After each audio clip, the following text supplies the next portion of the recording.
Mother, man. Hey y'all, this Big Harp. We can do some river pirating, murder metal mayhem. Yeah, raping. Spreading faster than a case of the clap in a trailer court. Able to shatter eardrums within a 666-mile radius. A podcast more brutal than all the rest. It's Murder Metal Mayhem!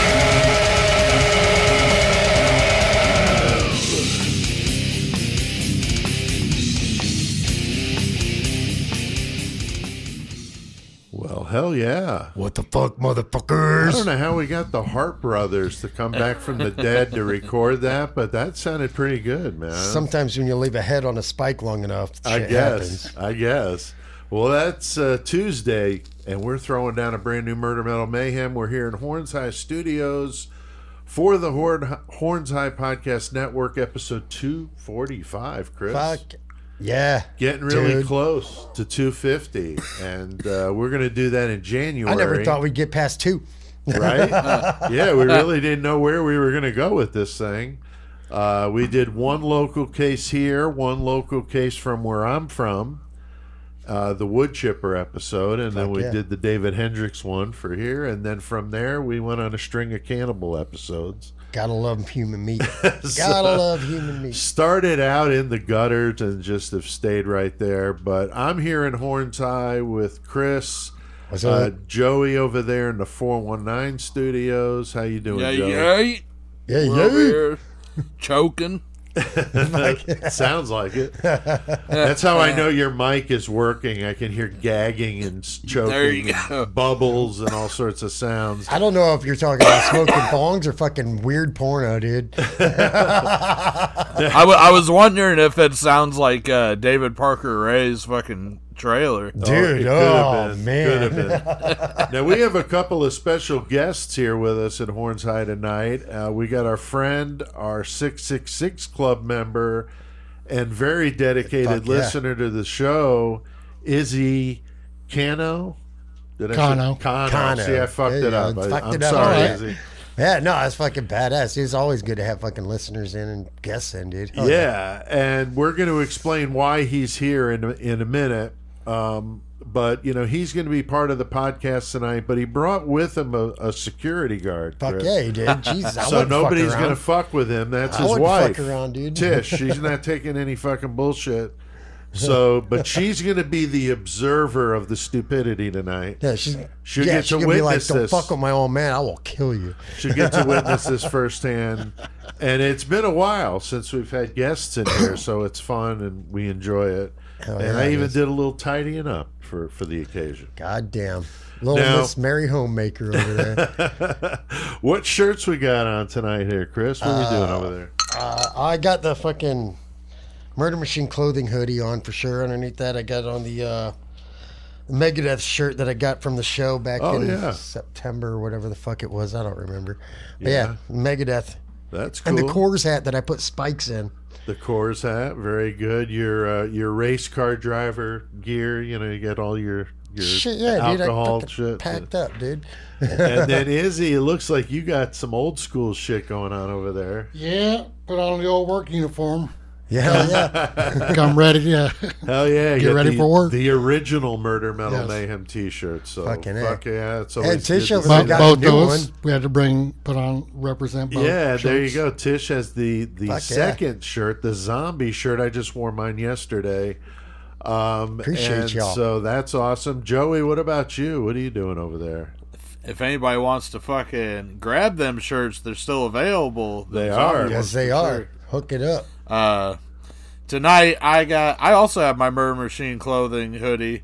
Me and Chris at one time we thought they were the same one, and then he was like, "Wait, yours has something different on the back." Yeah, your graphic on the back is different. And then I got the Necro Cannibal Ass Grinder shirt because doing the case that we're doing tonight, fucking Trash Stick. Trash Stick has been asking if we were going to do this case for a fucking 1,000 years. So finally, Trash Stick, you'll get to hear us do the Harpe Brothers case. So I wore the Necro Cannibal Ass Grinder shirt to represent. And I wore the weed leaf hat that fucking Courtney and Chris got me while they were up here hanging out in the 419. Nice. And Jim Jones approves over your shoulder there. He does, yeah. Fuck yeah, fuck yeah. And we got a different camera angle here for the video shot that we don't normally have, so the listeners that are watching this can see the different angle. And we got CCK back there in the Christmas Santa hat. Yep. So we got a little Christmas theme going on, and I'm wearing a shirt I just got yesterday, the Bleeding. I've been talking about them. I already have a Bleeding shirt, but this is a new one with the zombie or chainsaw death cult shirt. And it's sick. The graphic on it is fucking badass. You know? I had a Bleeding shirt once, but it was Cannibal Corpse, the Bleeding. The Bleeding, right. Not the other band. What the fuck? The name's escaping me. I don't know. Five Finger Death Punch. Oh no, yeah, no, it was Cannibal Corpse. That's good. That's good. Are you sure? Right. So we're all uniformed up and ready to do this one. Another disgusting one last week, though. Real creepy motherfucker. The youngest serial killer that we know of, 7-year-old Amarjeet Sada. Chris, what the fuck with that dude? This motherfucker, he just like got joy out of killing infant girls, basically. Yeah. I'm just gonna look at him in the crib and just be like, fucking just choke the shit out of you. Choke you. And like... Then smash him with a brick. Yeah, I mean, he was like, awful. Oh, I did that. He was fucking horrible. His own sister, his cousin, I mean, this dude was fucked up. And so we went through all of that last week. It was fucking horrible, but we did it. We did it our style, so it's in poor taste, as always. Always. And we dug in deep, so you can listen to all that shit. Plus, the video of that is on the YouTube channel of that segment, so... Joey, you had the horns last week. What did you do last week? From Ohio, I did fucking the band Necrophagia, R.I.P. to Killjoy. Hell yeah. Good, that was a good one, dude. Old school. I actually listened to some of that too afterward. True pioneers. I mean, definitely in death metal. I mean, for sure. And a killer cage match. We got a great one and I'm so glad Izzy's here for this one, because this one's going to be great. This one's going to be great because we talked about it last week. We don't normally set them up like this, but this one's just too good. Yeah. And we had some words from Sick Ripper about Punky and the usual just stupid shit. So goddamn bullshit. If you missed it, episode 244, go give it a listen. And if you did listen, thank you. Passing 900 listens to that one today, so that's a little above average. Hoping that maybe some of the new YouTube listeners or viewers are over here now listening to some Murder Metal Mayhem. So if you are, welcome to... Motherfuckers just want the murder. They don't care about the metal. They might. Now, we also put out several episodes of the 666 Seconds of Murder, as well as the metal ones. They are two different videos. You can subscribe if you haven't already. I did some stuff on the Idaho 4 case. That one seems to be the big hit. I've also done Gilgo Beach, the Delphi, Indiana. And then Shane and I are doing the metal ones, and we did some shit about what got us into metal, and we got another leper colony one that comes out tomorrow. So we've been just cranking those out. So you did the Colorado one. I thought fucking more people need to check that one out. I know. I was surprised too. I know. I did the Colorado Funeral Home one, and it got some viewers, but the Idaho 4, holy shit! Wait, the funeral home? Yeah. The Colorado Funeral Home with the bodies, 190 bodies. Oh, in the funeral home. Yeah, I did a video on that. And so, so the videos for Idaho 4 going nuts. We got one going up at 9,000. So, hell yeah, definitely digging it. But I'm not sure if they want to see anything else, because they just seem to really love some Idaho 4. But whatever. Tonight, though, we're going to doing some old school shit. I mean, really going old school, the 1700s old school. Also going to a spot that me and Joey and my brother and shit frequent.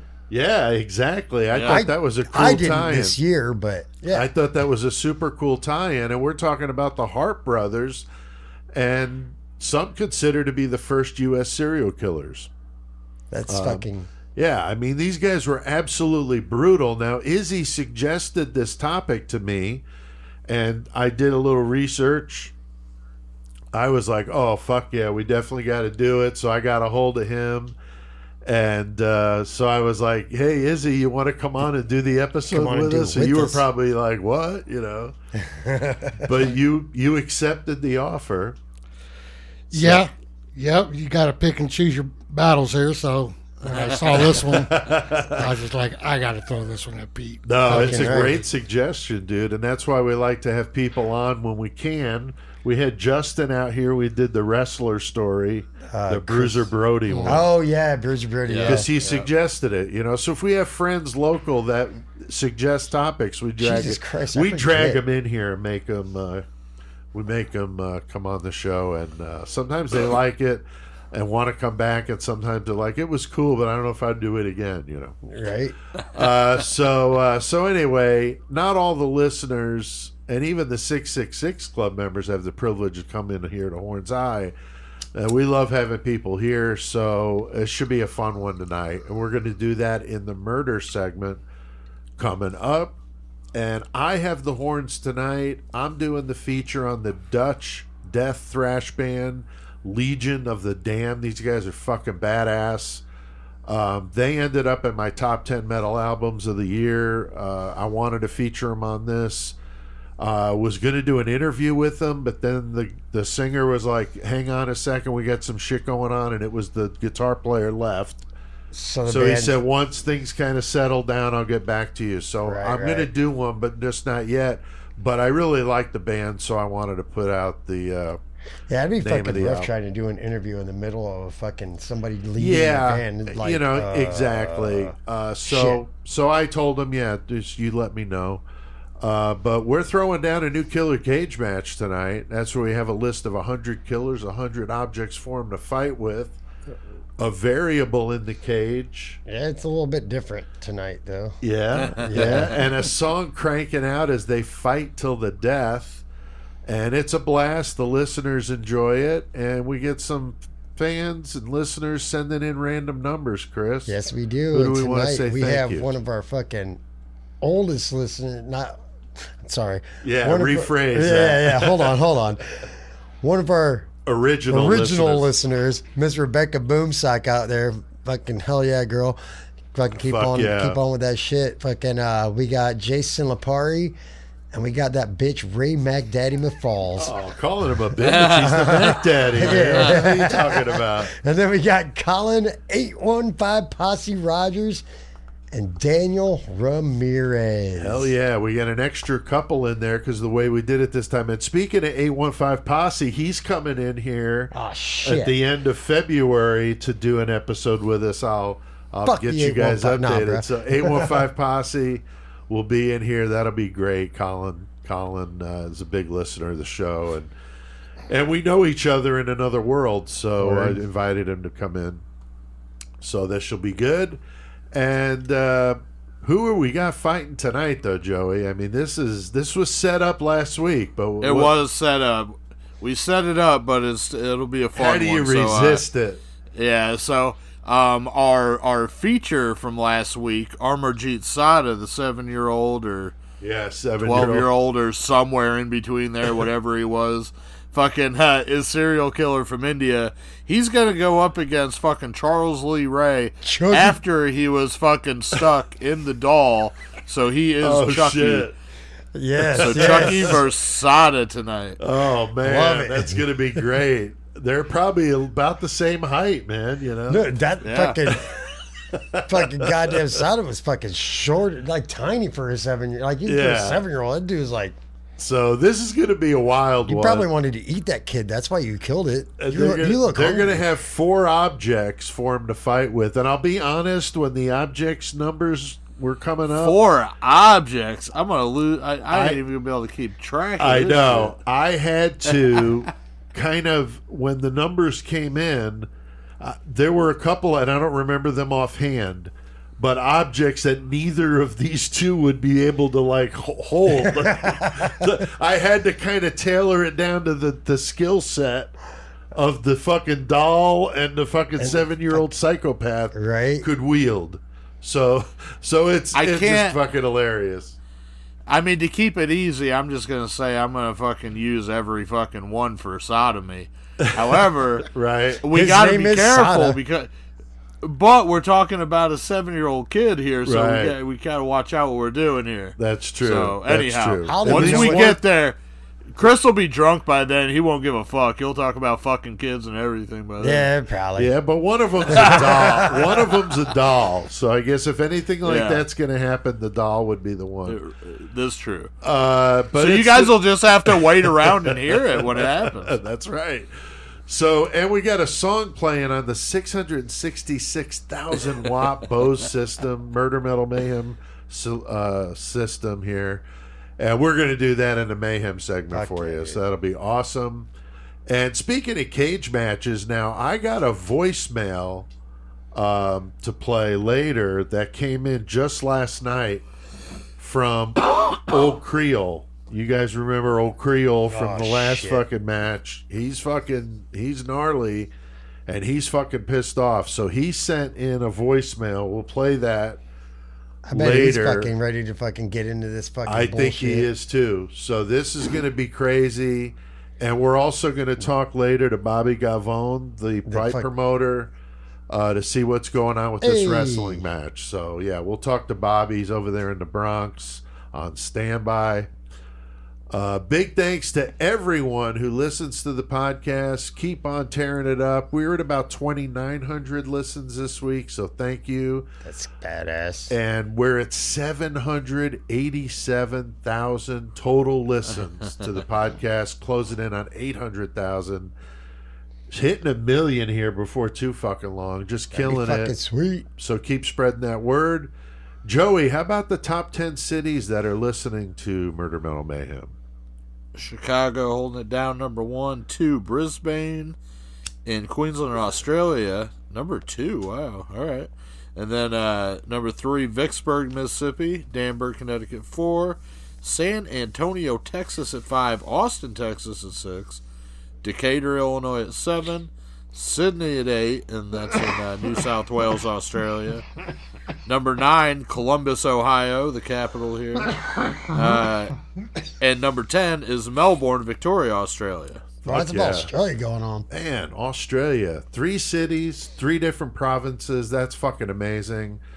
Sydney showing up this time. That's fucking cool as hell. So thank you. These fucking Aussies. And then Izzy, love you guys. How about the countries that are listening to Murder Metal Mayhem? How does it break down?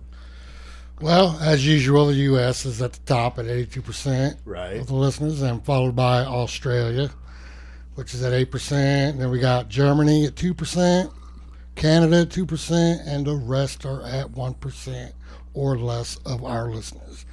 That is Denmark, the U.K., Sweden, Poland, Singapore, and Brazil. Fuck yeah. Thanks to all of you that listen. We appreciate it wherever you are. Yeah, definitely appreciate it. And always nice to see the breakdown there. So very good. And make sure you guys check out that website, murdermetalmayhem.com. Getting ready to do some overhauls to that to incorporate the 666 seconds. So be prepared for that. Chris? Dude, hey, Joey. You know my question is. You know what my question is? What you smoking on, homie? Tonight, still same as last week, but holding it down with the pink runts from the homies' basement. Fucking gang. East Side Detroit represent. Hell yeah! And I'm doing that same thing. I don't know what's in the hitter box, but that's what I'm smoking. Yeah. Well, we got a lot of shit on our plate tonight. Going to be taking a trip south to a cave in Iraq. Trying to avoid some crazy fucking drunk hillbillies, so... Well, you ain't gonna do it in there, because that's our cave in rock, so, let's get our murder on.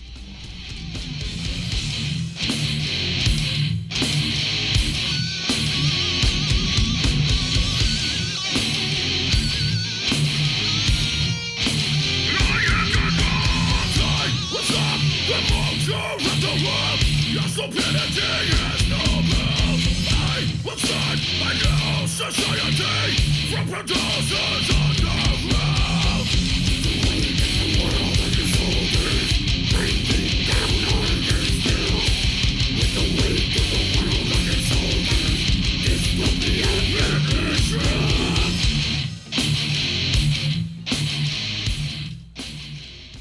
Jamming a little low 12 there. Hell yeah, dude. My former band, thanks for indulging me that, because today is the 12th of December, and we're recording this on the 12th of December. 12, holy shit. And we always used to call that Low 12 Day because that was the date our first album came out, 12/12 of 2000. So, Flesh of the Week.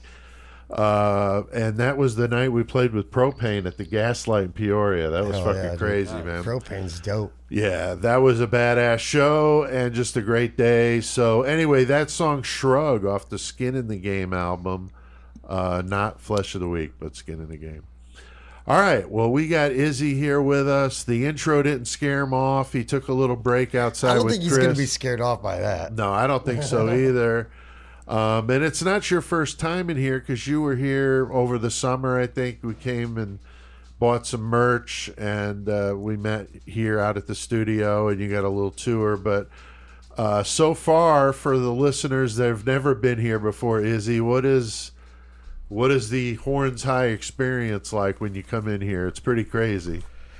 Yeah, it is. It's, when you had your room as a teenager and had all your rock posters up. Right. It gives a whole different meaning to the...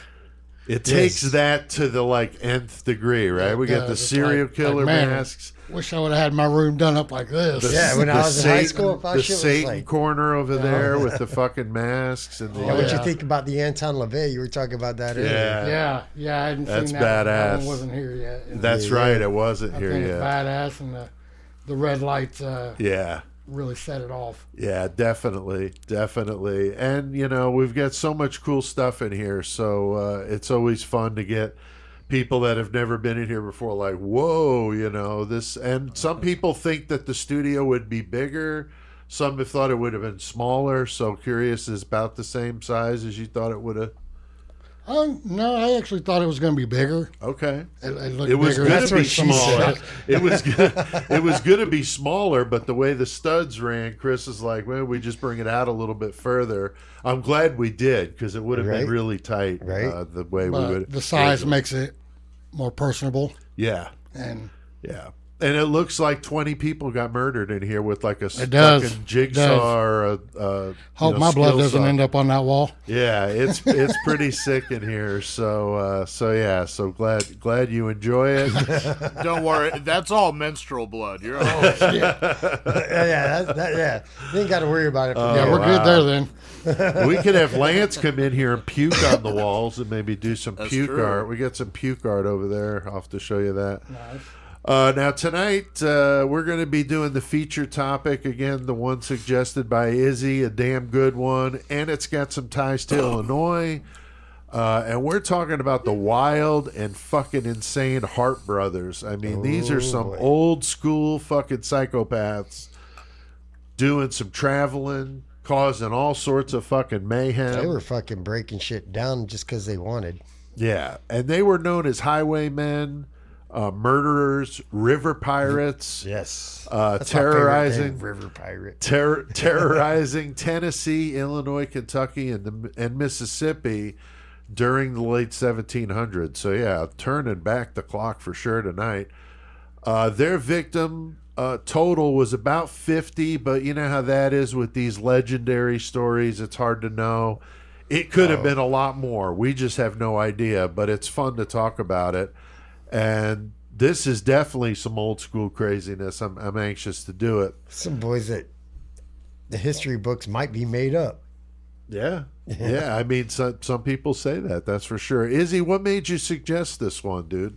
Oh, well, me and my wife went down there to Cave and Rock and to go stay in a cabin, and they had some story on it in their flyer, and after reading on it. It's like, wait, hold on a second. And I was like, what the fuck? What the fuck really goes on down here? Yeah, it's pretty wild. I got to checking it out and Google it up.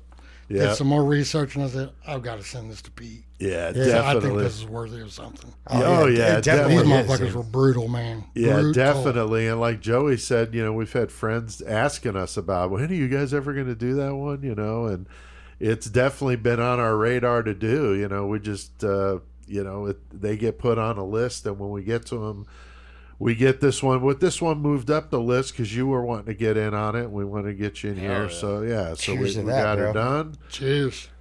And Chris, I mean, how familiar are you with this story before we decided to do it? So I had heard this story and I thought about it, and I honestly thought that we had said something like way earlier back in the day. Okay. But then when Izzy brings it back up, it's like, oh yeah, that. And when I listened to the story again, I was like, yeah. So I had heard some shit, but these motherfuckers are just running around. They're just like, I don't care. We the Harps. Don't give a fuck. We're going to fucking murder, rape, kill, steal. We are going to be fucking career criminals our entire life, dude. Don't give a fuck. No, you're exactly right, man. They don't give a fuck or didn't give a fuck. And now I know the Shawback brothers are legendary around these parts, but these motherfuckers were all over the place. That's what I'm saying, they were dude. all over the fucking place. Like I said, Kentucky, Illinois, Missouri. Yeah. I'm sorry, Missouri. Yeah, they just didn't give a fuck, and they just ran all over, just running trails and shit, killing people. Right.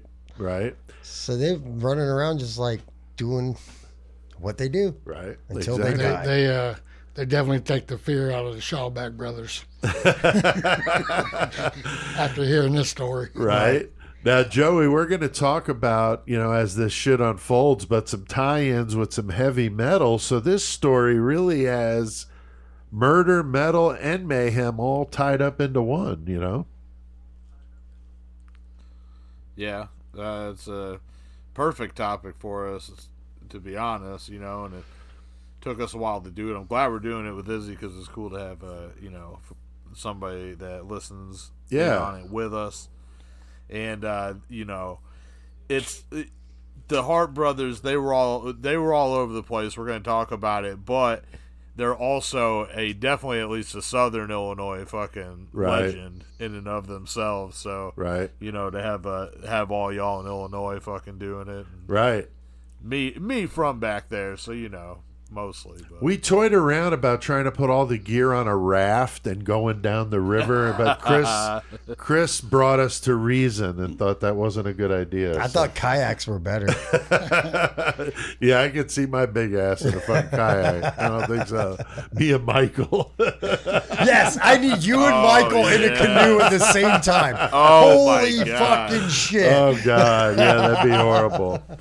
Meet us in Turkey Run in fucking 10 hours. God damn. I honestly don't recall ever hearing about this before Izzy sent me this. So I was just like, wow, this is crazy. Definitely love the legend stories. Even in my own writing, I love creating legends as part of my stories. I like the whole concept of it, the storytelling means of communicating history before they wrote shit down in books. I mean, it just fascinates me. So I'm anxious to do it. I mean, you're talking hundreds of years ago. Record keeping, obviously not what things are today. Yeah. Everybody's on fucking video 24/7 today, but this is a time where that shit wasn't even. We're a thought. looking at fucking laptops. Izzy's looking at a phone. Right. It's probably recording everything we're doing right now. Yeah, well, I am on video and audio. Goddamn, you are. I'm already recording us. So, all right. So, my bad. So the best history can tell, the oldest of these brothers was Makaja, and I actually looked up the Google pronunciation because when I saw that word, I was like, "What the fuck is that?" And I heard some people on documentaries just butcher the shit out of it. So it is Makaja, all right? But he was born Joshua Harpe, so I'm not sure what was up with that other than maybe his Harper, Scottish ancestry. What's that? Harper is what they were born with. They changed it, right? No, he changed it later to hide the fact that he was the Harpe, I believe. But he was born around 1768 in what we now would call Orange County, North Carolina. He had a brother, Wiley, who was born William Harpe in 1770 or thereabouts. You know how this is with the history stuff. They're just not sure. Parents were Scottish. Makaja was known as Big, and Wiley was known as Little. So I like it. Nice and simple. Pretty direct. I said Big Wiley. Big Harpe was about 6 foot tall, and at that time, that's a big motherfucker. I mean, now 6 foot's not a bad size, but I mean, at that time, people were a lot smaller, so he would have been a really big dude. And Little Harpe was still good size at 5'10". But Little Harpe actually looked older, is what I read, than his younger or his older brother. The younger one looked older, but may have been facial hair or whatever. You know how that can be. Now, Izzy, I read that there was possibility that they weren't really brothers. I don't know if you saw that in any of the stuff you looked at. There was rumor that they were actually cousins. Right. But at any rate, brothers, cousins, they were fucked up. Badass duo, that's for sure. Had a body count, probably as high as 50. Right. Fucking I don't know family. what you read. I had even read or heard that some stories are even saying that Big Harpe was even possibly 7 foot tall. Oh, wow. And I was like, what? Yeah, that one I hadn't heard. Yeah. But, you know, that's the thing with these legend stories is they get kind of out there, you know. Yeah. And but definitely Murder, Metal, Mayhem worthy. I think we all agree there. Now, Chris... Brothers, cousins, I mean, the confusion, that's why they felt so good in Kentucky, I bet. Oh, exactly. Damn. That's Kentucky. Just anything goes in the I South. don't know. He might be my brother, might be my cousin. I'm going to fuck her anyway. I don't give a shit. Sorry, Kentucky listeners. We love you. Right. Now, Chris, the Harpes were Calvinists or Tories, and at this time in the country's history, they're aligned with the British, so definitely not a it's good a Revolutionary War at the time. So they're like siding on the side of the British and the fucking not God damn it, what am I saying? But yeah, the people that didn't want to be on British regime fucking just hung out and they just started killing people. I lost myself somewhere. Yeah, I mean they're fighting against the Americans, so definitely not a good thing. And that's why they changed their name. Right, exactly, because they were embarrassed by it. Now, before the war starts, the father apparently tried to fight on the side of the Patriots, but was refused since he had previously been siding on the other side. So, you know, that just burned his bridge. Some speculate that the Harpe family was treated pretty bad, which wouldn't surprise me, you know, with the Patriots that were around them. And this could be the source of maybe some pent-up anger with the brothers or cousins or whatever the fuck they were. But for our episode here, I'm going with brothers, all right? So we're just save all that. Brunkles. Brunkins. Brunkles in Uganda. Brunkles in Uganda. Joey, this reminds me of some of the modern stories of kids growing up in like rough neighborhoods, you know, broken homes, shit like that. They kind of lash out later on. I don't know what you think about it.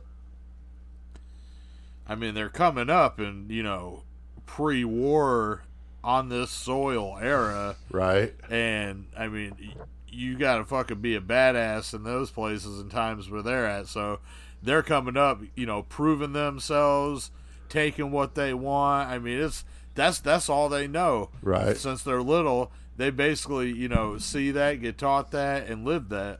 That's true, man. This is definitely some harsh, you know, there's no safety nets. There's no, you know, anti-bullying, you know.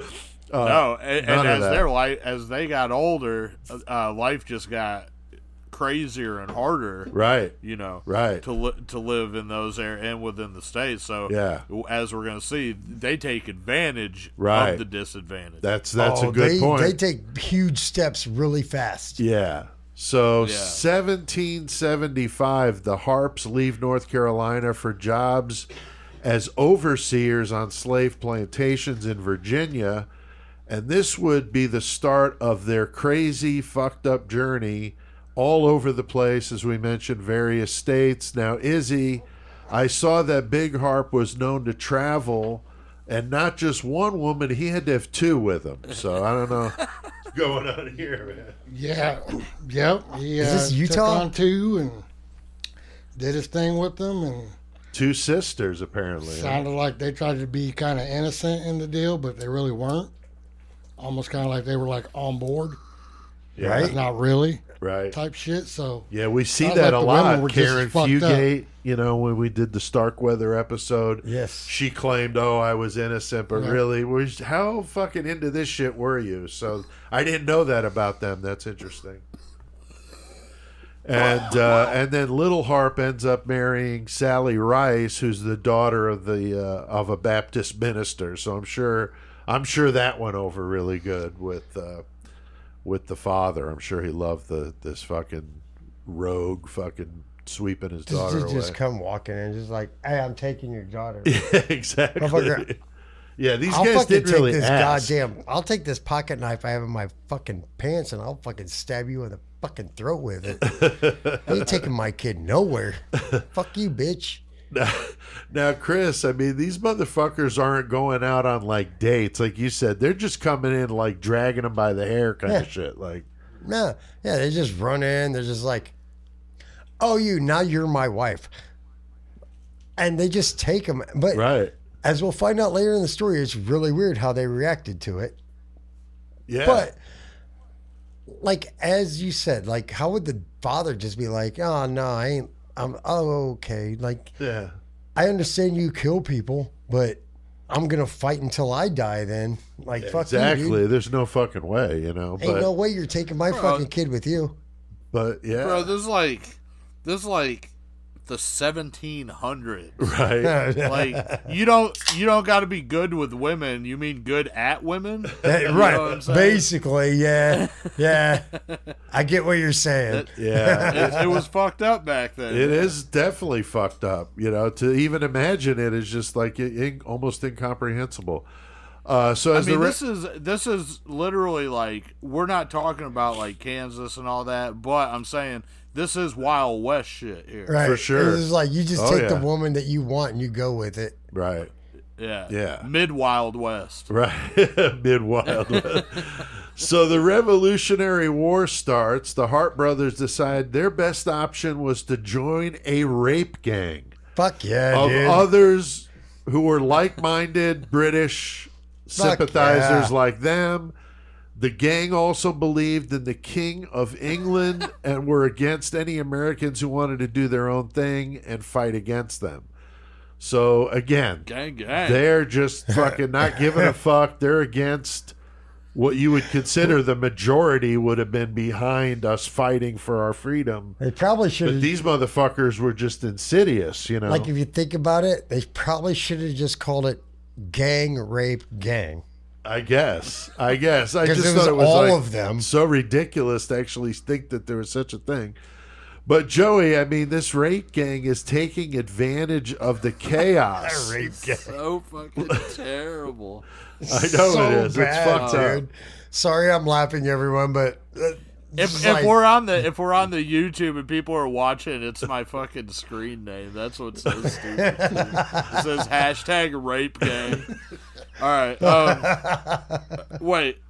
Hold on. Where are we at? Hold on. I forgot what we're talking about. We're so That he was taking advantage I of need the to see chaos fucking of the hitter war. Oh yeah, and that's what I was talking about earlier. I was like, these guys were criminals and they're coming up in hard times now. The countries at war, like this is some shit. Like we were saying, they're fighting on our soil and shit. So there's Right. a lot of people paying a lot of attention to a lot of other things.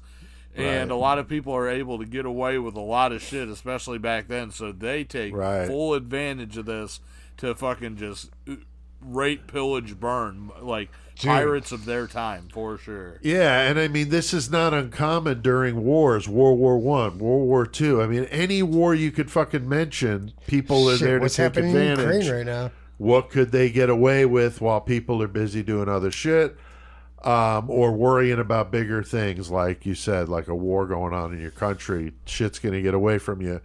But I think they might have, maybe started a metal band, Joey, and I'm wondering a couple of suggestions for band names: Hell's Harps or Heathen Harps. I don't know what you think there, but I mean, I just call it Rape Gang. What the Rape fuck? Gang, I guess. Like, for real. Yeah, I guess. I don't know. Hey, I'll tell you what. When I was reading the notes though earlier, Yeah. when I first read that, I was like, I thought you were fucking saying maybe call them Hell Herpes instead of Hell Harps. I saw Hell Herpes. I was like, what?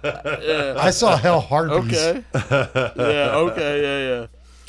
So Hey, remember Herpes Heenan, Chris? Oh, yeah, Kevin? Mike yeah. Heenan? Or Kevin, yeah. And he'd fucking meet motherfuckers at the door at the parties and shit and just tell him he had herpes. And he'd be like, man, what the fuck are you doing? He's like, man, because if you ever meet a girl or somebody that's got him too, you both got him, so you can hook up. So he would straight up do that. Wow.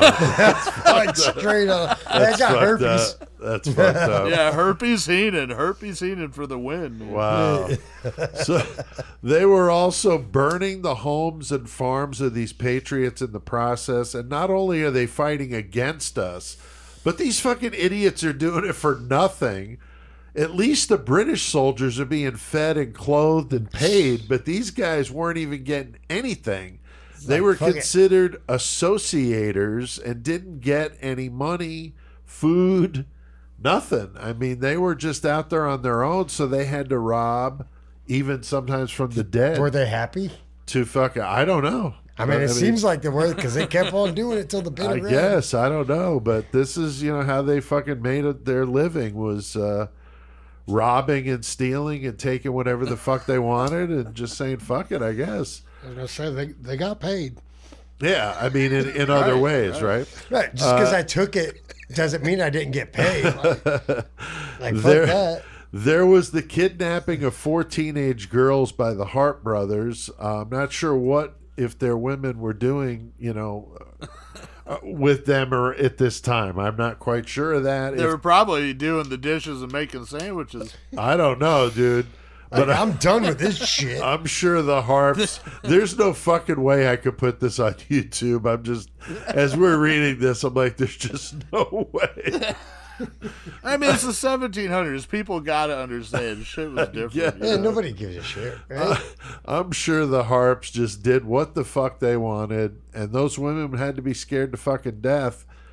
And Izzy, I did see that there was a Captain Wood, which cracks me up, who rescued one of those 4 girls that was kidnapped. That was kind of interesting, because then he winds up getting involved with this story later. That's fucking wild. Captain Wood. Right. I know. It's like something made up, It's so fucking like, get the fuck out of here. Yeah, I think he was the older brother of Susan Wood. Right. Which was one of Big Harp's girls. Right. And, oh, shit. It's funny how it all kind of tied in. Yeah, it is. I mean, it's like, crazy because they wind up, meeting up here later on. And I don't know if these guys are partying harder than the Shawbacks. Izzy, what are you thinking, man? They're partying way harder than the Shawback brothers. I'm not going to deny that these days, bro. Now, I'm not going to deny that. I'm wondering if Captain Wood was the first American porn star. I mean, do you think? I mean, man, I don't know. Look, but I did see that he had. Hold on, wait. Let me grab my phone real quick. Let me look this up. So Captain Wood, this mother.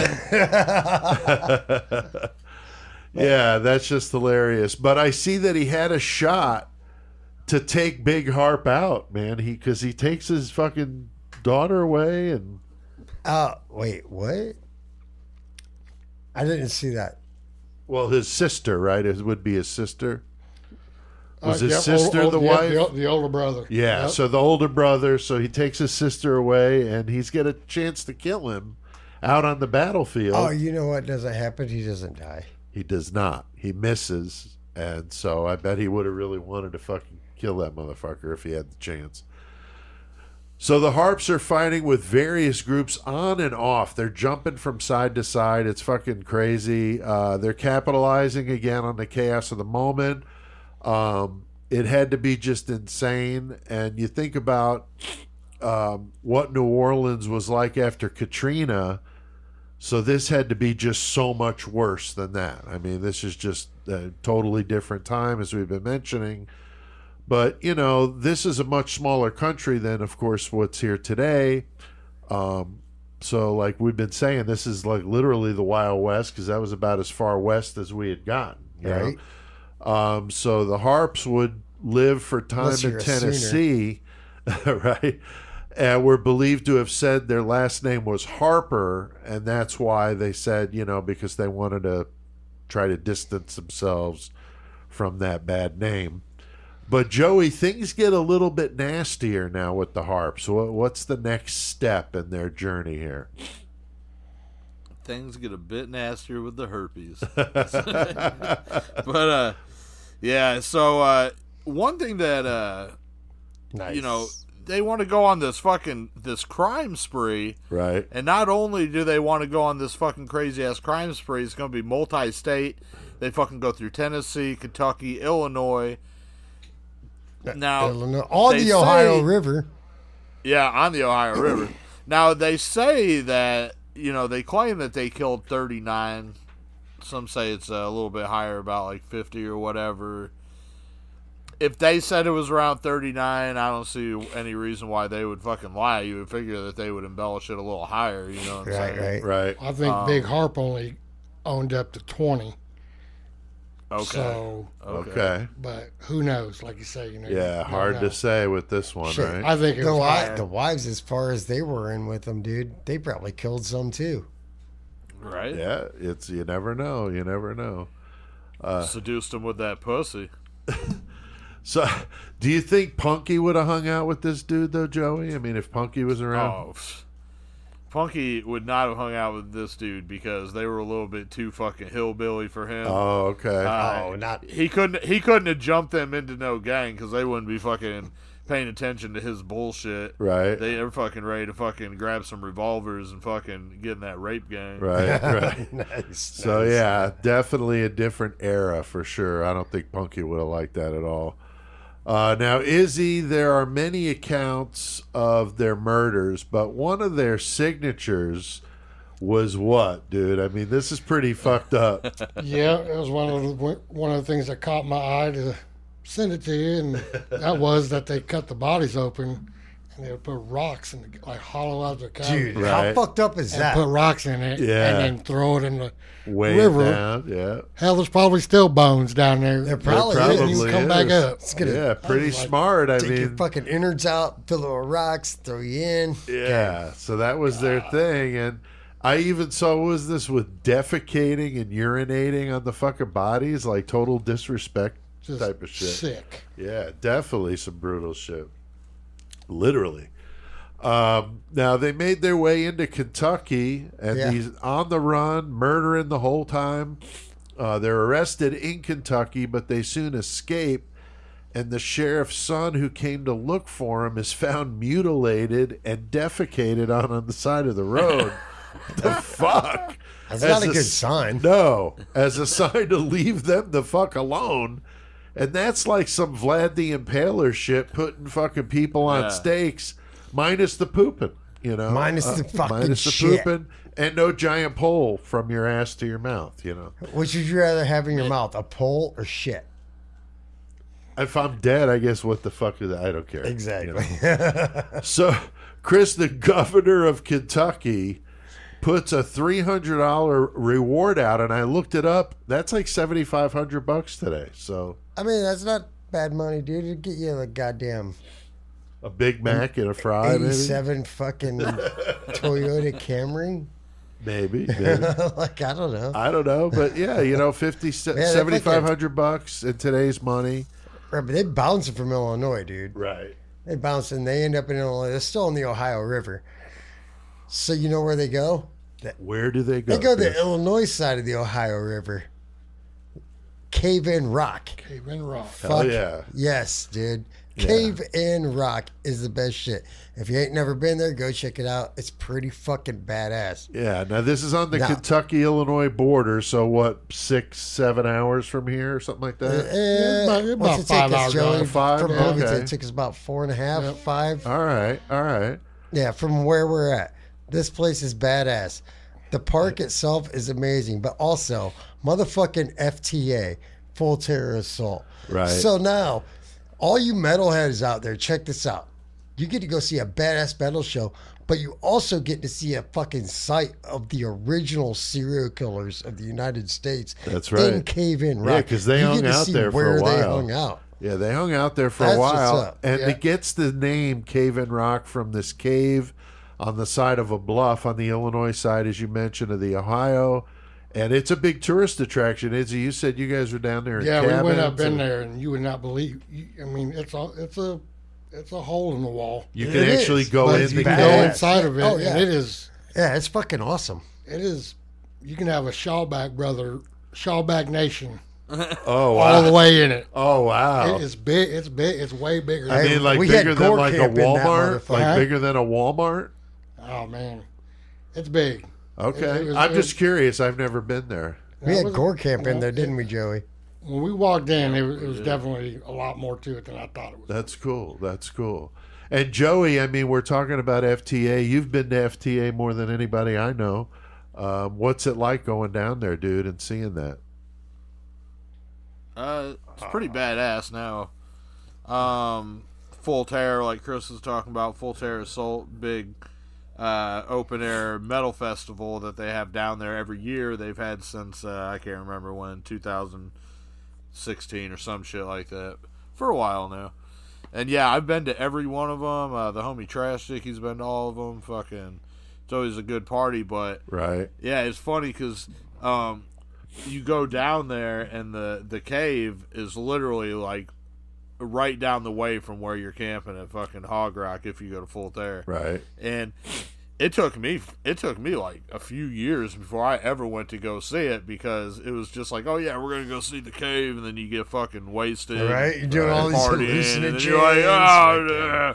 So eventually you just gotta plan it. And you're like, okay, this morning we're gonna get up, we're gonna go do this. And Right. yeah, like the first time I went there, it's dope. Like Izzy was saying, I mean, it's fucking big. I don't know if it's big enough you can fit a full Walmart in there, but it's pretty fucking large. No, it's not. It's not. But Maybe an IGA. but oh yeah, yeah, for sure. But yeah, we smoke fucking mad blunts down there, and then fucking you go up top, and it's got this big fucking hole that looks down into the cave. Oh, They got a cool. big metal Yeah, it's like grate a over chimney it or and shit, something. but yeah, Makes you wanna fucking build big- sweet. So Makes you want to build a big ass fire at the bottom of it and cook on the top, right? I think they did. But it does look like a grill up on top. Don't Yeah, it? that's does. cool. That's cool. So at the time, though, Cave in Rock was the home of the River Pirates and their leader, a man by the name of Samuel Mason. And he allowed the Harps to stay there for a while, but he kept them on a fucking tight leash because I think he knew that they were up to no good.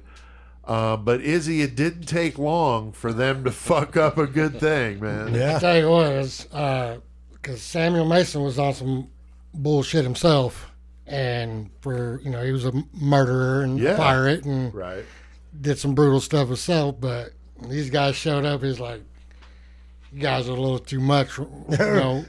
Even for us. you're even too for us, much. like, you guys gotta are go. like- 'Cause, they were like throwing your they were stripping brother-in-law people out of down the and taking them house, up on the bluff, and like making them jump off, and Right. it was just so yeah. Yeah. So when another outlaw's telling you, "Yeah, you got to go, man," Yeah, You you're guys- pretty you're pretty wait, fucked you're up. weak. You're too brutal for us, even. yeah, Yeah, that'd be like going to the Shawbacks and saying, "Man, you're too much. You're drinking too much. You got to get out of here. Man.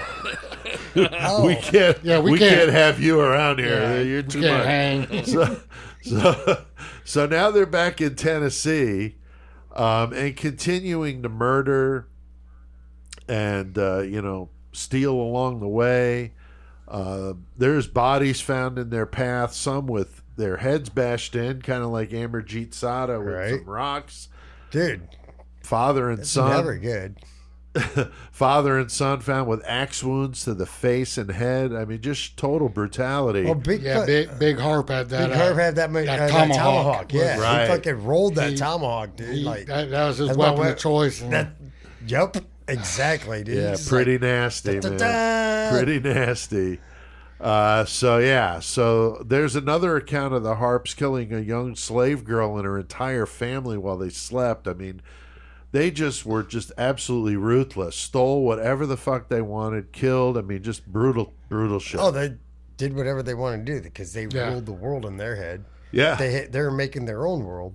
Yeah. So, Chris, it's August of 1799. So, you know Big what Harpe, happened this day?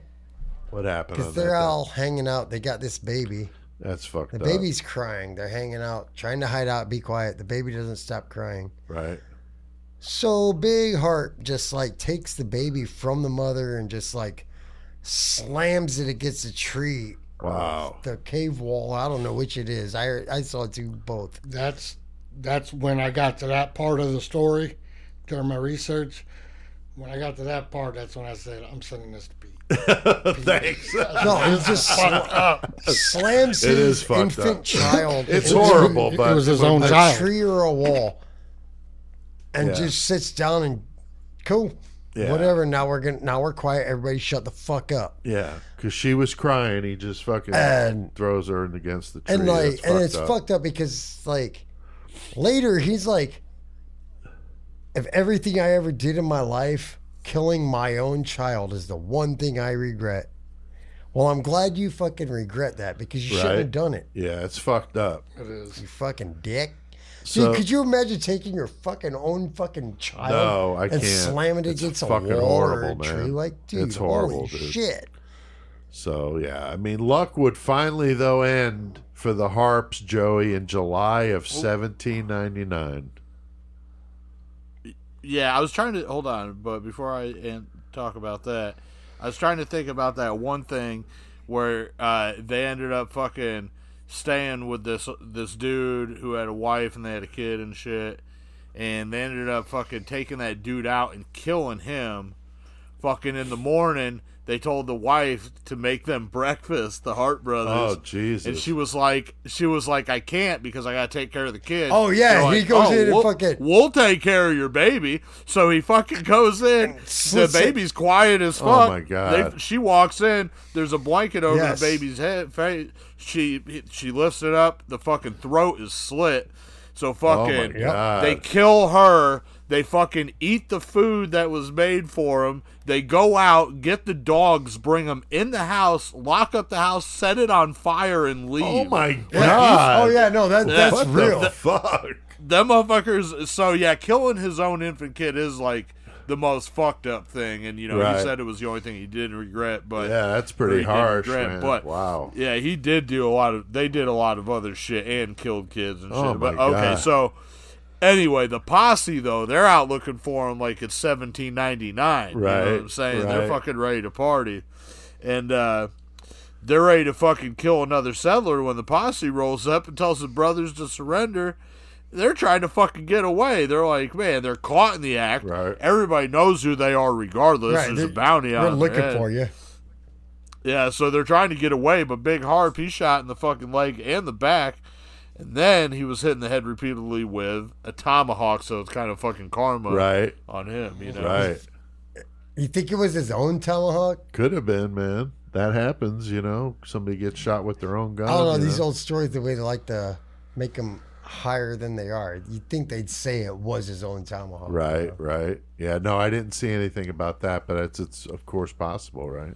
I mean, tomahawks were probably pretty common, back then in that area. Right, right.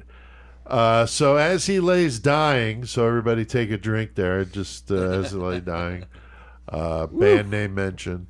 No, because it's not a band name. Well, kind of. Big Harpe confessed to at least 20 murders, right?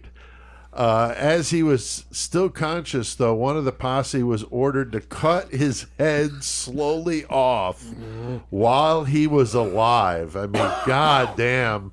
Talk about fucking That's some cartel eye shit. for an eye fucking shit, dude. All the way Wow. around and saved the juggler for last. They wanted him to feel that shit. Yeah, they took the head eventually off and put it on a fucking pole. So, referencing Vlad the Impaler earlier, there you go. There's some Vlad the Impaler shit there at this road crossing nearby in Kentucky, and apparently the road is still known as Harpe's Head or Harpe's Head Road in Webster County, Kentucky. So definitely some brutal shit. Wow. I have to look that up. Right? Dude, everything I saw is still like called Harpe's Head, or Yeah, there's like a plaque there, I think. There's some sort of display there, Joey, where the head was. Yeah, that's what I saw. I think I saw a picture of it. Now, Izzy, what happened to Little Harpe? Because Big Harpe, we know, is on his head on a stick, but He turned tail and tried to go back to old Samuel Mason there in Cave In Rock to get back with him, basically, like a little amazing. bitch. He let him fucking back. Yeah, he didn't have his big brother no more. So He maybe had to fucking jerk him off or do something. I don't know. You know. Something, because Mason took him in and ended up costing him his own life in the end. Yep. So. Yeah. Another thing I wanted to throw in there, since we were on the head part, I don't know if you had heard, like, seen the part of the myth of the witches. Oh, yeah. And what they did with his head. Oh, and, yeah. Definitely. Powder. They came and How they like some ground- dance. Yeah, the fucking how they had to use a skull on like certain spots. Yeah, used the They skull killed and the turned it soil. into powder for part of their ritual. But, And what was it for? To ward off? Because earlier in the story, he had supposedly had this run-in with these witches. Okay. And did like the patch dance or some shit. And Okay. so it was rumored that They were witches, not bitches. I mean, as No, far they as were you know. witches. Okay. All right. I'm just Witches, making bitches. sure. No, I did see that. I mean, he There wasn't was a whole- gang. You know, I'm just curious. You know, I mean. they were on some other shit. Right. But yeah, supposedly he did a ritual with his head. Wow. Interesting. Yep. Yeah, definitely crazy one. But like you said, Samuel, you know, him and Samuel escaped. They got raided 4 years later. Mason ends up getting shot and killed. And then Little Harpe ends up using some different names to avoid getting himself busted. But his luck would eventually run out when he was arrested and sentenced to be hanged January 1804. He was hanged and his head put on a stake. God damn, these motherfuckers are just brutal. To warn other outlaws of what happens when when you get caught. So a little warning there. So Chris, I mean, how did the Harpe women end up? What happened with them? All right. Well, so there was that original time they went to jail. They were all pregnant, all three of them. Right. Like, we are all with child. So they fucking ended up getting out because they claimed they didn't have anything to do with it. Right. And back then, like, no offense, but just saying back then, it's like, oh, no, a woman couldn't do this kind of act. Right. Yeah, So they they would have got never out. believed a woman. And they would have got out been of involved. jail. They gave them a horse, and they went and traded that horse, and they switched it up for a boat, and they went and met the Harpe Brothers back after they got out of jail. Harpe Brothers are free. They're in jail. They get out. These guys are running, and they go right back to them. Well, the one brother, their heads are on sticks, though. I mean, how do they? No, before that. Oh, before that. I Before got you. that. Oh, okay. All right. Yeah. That's the thing. I read a couple different sources, and there's definitely different things and different stories, and I didn't hear the thing about the witches, so that's interesting. So, yeah, there's a lot of cool stuff out there on this if you want to, do some of your own research. Joey, any movies about these two? Anything that you saw? I mean, nothing like metal related or horror related that I really know. Right. Some pop culture references, I believe. Yeah, it was a Disney movie, I think, in '54. Davy Crockett and the River Pirates that had little. Right, and they did call them the Harps. Right. Yep. Right. Big and Little Harp. Right. And that's fucking crazy. It's a Disney movie, right? What the fuck, dude? And that just, I'm like, wait, hold on, mommy, whatever happened to that big harp there? Oh, let me tell you. Oh, let me tell you a story about this. Let me tell you about that, Timmy. I guess Disney has a little bit of brutality in itself. Yes. Right? It does. Yes, I guess. it does. There was So, an investigation discovery documentary I saw. I didn't watch it.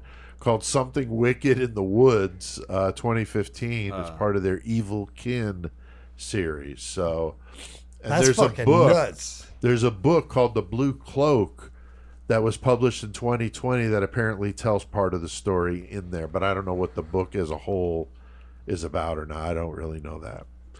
But anything to add to this one, guys? The Harpe Brothers, pretty crazy shit. Anything you wanted to mention that we didn't already talk about? We covered it. I know they were prominent in Knoxville.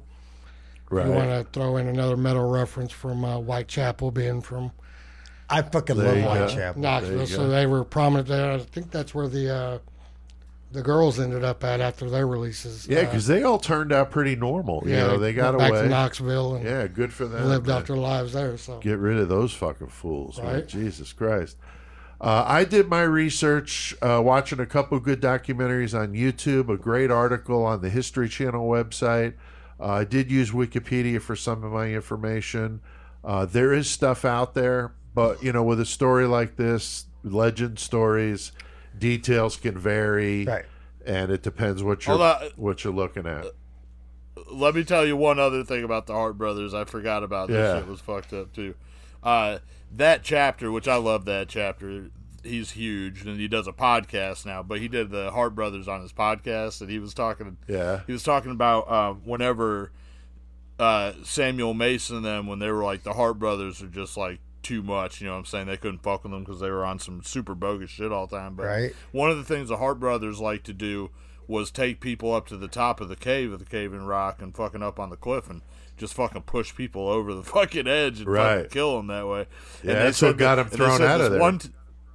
You're right, and they said this one time though, they fucking took this one person, they fucking whooped their ass, put him on a horse, blindfolded the horse, yeah, and then Oh, God. then tricked it into running off of the cliff my with God. the person on Blindfolded it. him and the horse. Jesus. Yeah.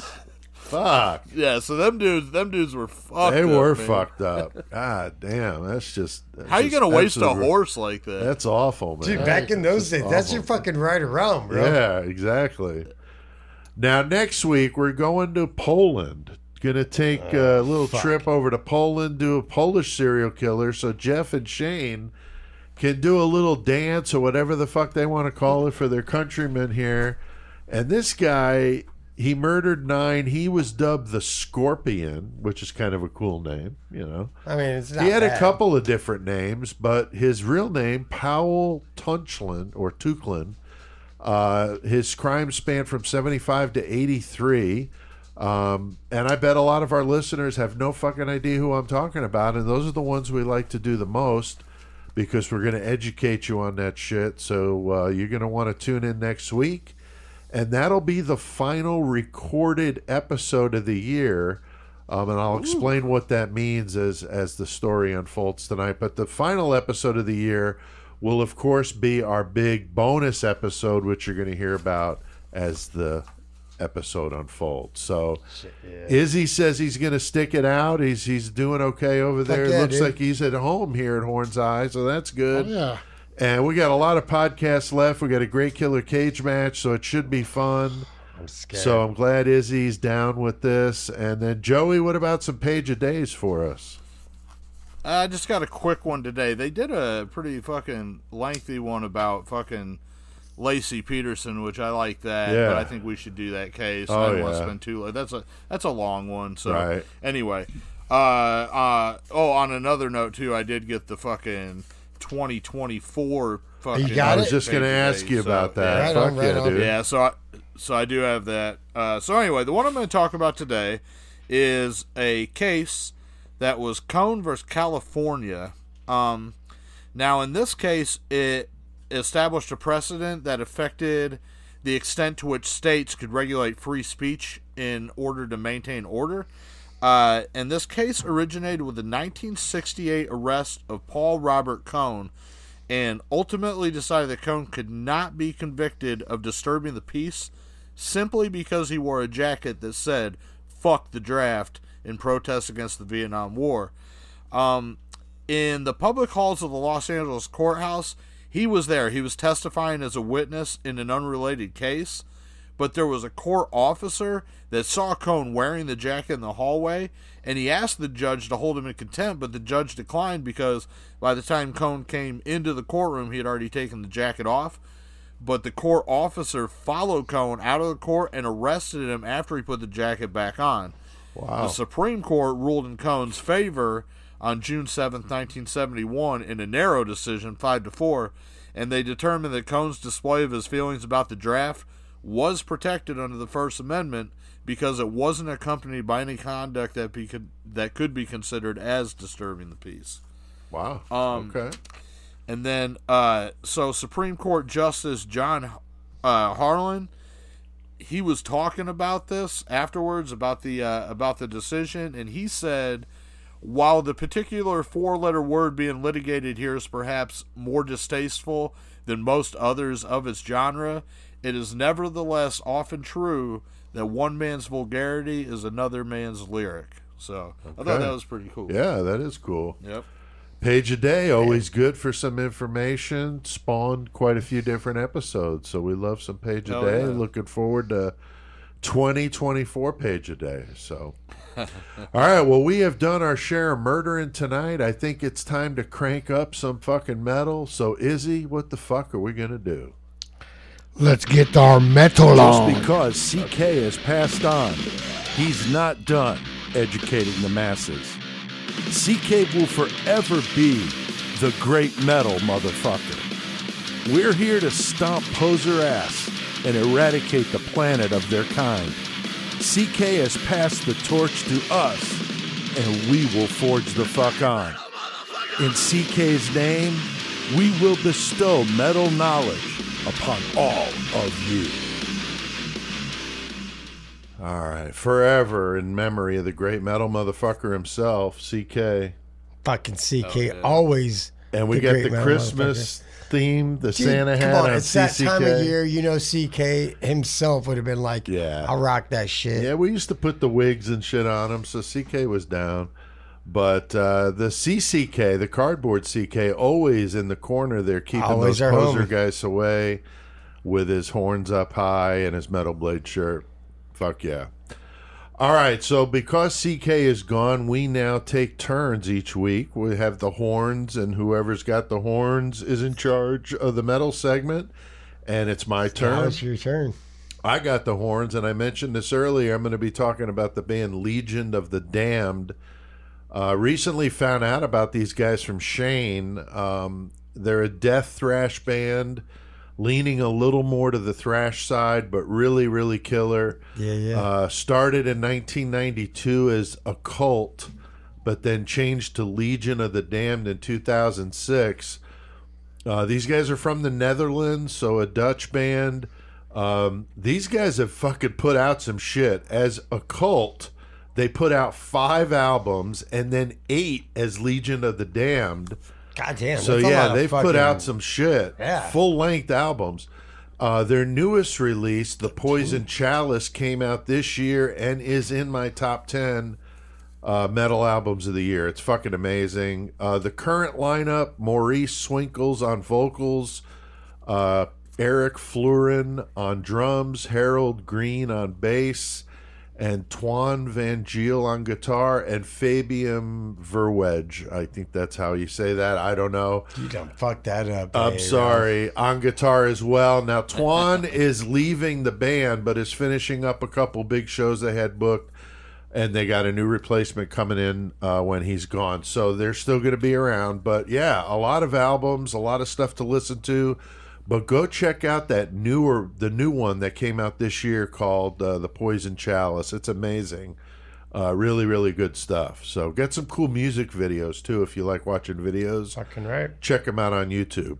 So there you go. And then, Joey, what do you got for us for a Lost Classic? Man, I got a good Lost Classic. It to me it was a forgotten classic because since I've been in this cassette shit, selling my tapes and all that, and I've been getting in some different groups, and I saw somebody post a copy of this tape, and I was like, dude, I remember that when I was a teen. But anyway, so 1989, Caroline Records, the band is Viking, and the album is Man of Straw. Now, what's cool about this band, the fucking album's just riff on riff on riff, but what's cool is Brett Erickson was the guitarist on it, and then he ended up after that going on to play with Dark Angel for 5 years or 6 years or whatever. Okay. And even whenever they recorded this album, Man of Straw, Gene Hoglan, he was the one that tuned and set the drums for the album. Oh, fuck yeah. And it Gene was Hoglan. It's kind of funny too because this was they put out 3 full lengths. There was one in 2015, but there was Do or Die was before Man of Straw, so the 2 old ones. And at this point, a couple of the members had found Christianity, so there is a little bit of that mixed into the vocals on this album, and then they ended up quitting the band and becoming really Christian and shit. But so that's kind of it's kind of weird to see that, but I mean, regardless, the riffs are just fucking ridiculous. So yeah, Viking, Man of Straw, 1989. Fuck yeah. And while you were having your computer issues, Izzy said Joey's going to be the Lost Classic. So right? Oh, there we go. Yeah, because if we had to fucking go without you, it's we thought you were have to do the missing man formation or some shit. I don't know. That's great. Yeah. All right, what have we been listening to? Oh, you know what? Go ahead. Let me tell you what happened also. Usually about this time in the segment, we're eating Pop-Tarts. I don't know if Izzy was eating some Pop-Tarts. We did eat some Pop-Tarts, yes. Everybody here had strawberry except me. I had the cheap-ass brown sugar cinnamon. Yeah, because Izzy and Tish brought some Pop-Tarts for the studio, and they gave us the fucking Clover Valley fucking... And I was eating those... The CK. Brown sugar and cinnamon, the one CK hated. CK would have hated. That's awesome. So it's awesome they're here in the studio. Yeah. So let me tell you the change in how I'm living now compared to when I lived in Illinois with y'all. See, you guys are in the studio and people are bringing you Pop-Tarts and everything's all fine. Now me, I currently don't have any Pop-Tarts, which is fucked up because after me and Pete went and visited Punky in the hospital, he fucking came back to my house after he got out of the hospital, and he was fucking hot. He came over and he swiped all my Pop-Tarts, tried to treat me like a bitch, said I can't have no Pop-Tarts, I'm not even really from the 419. He drove back to Findlay with all my Pop-Tarts. So I'm currently out. I'm kind of a poser right now. Dude, that's fucked up, man. You need to set you up a P.O. box. Yeah, that's right. I do. I know. Yeah. P.O. Box 420 in the 419, Ohio. That's great. Fuck. What have we been listening to? After last week, Chris, I'm afraid to ask you that question. You got a little nasty last week about this, so you told me not to ask you anymore. So can I ask you or not? I mean, I don't want to disrespect you or anything. I just listen to music. Chris don't remember. I don't exactly. Izzy, what about you, dude? What have you been jamming lately? Okay, so I'm a big Orbit Culture fan. I don't know if anybody's listening to any of them. But they're out of Sweden. Okay. So they just released a 3-track EP. Okay. Orbit Culture. Orbit Culture. They're out of Sweden. Okay. I like them. Give them a listen if you get a chance. Check them out. They've got 4 or 5 albums out. Oh, nice. And Okay. a couple EPs, but they're fuck yeah. They're getting more and more recognition now, and they're heavy. They're jam as fuck. Orbit Culture. Awesome. Yeah, I'm definitely going to check. I love Swedish metal. I mean, for sure. Definitely digging on that. The Swedes have nothing else to do but play metal. and I've been I'm on the Inseeker. They got a few albums that you introduced us to, Pete. Yeah, global warming, which is that's great. The new one, which is great. So I put the rest of them in, so I'm checking them all out. So. Yeah, that's also in my. I think it's in my top 10 albums of the year. Fucking amazing shit. Joey, what about you, dude? What have you been jamming in the 419?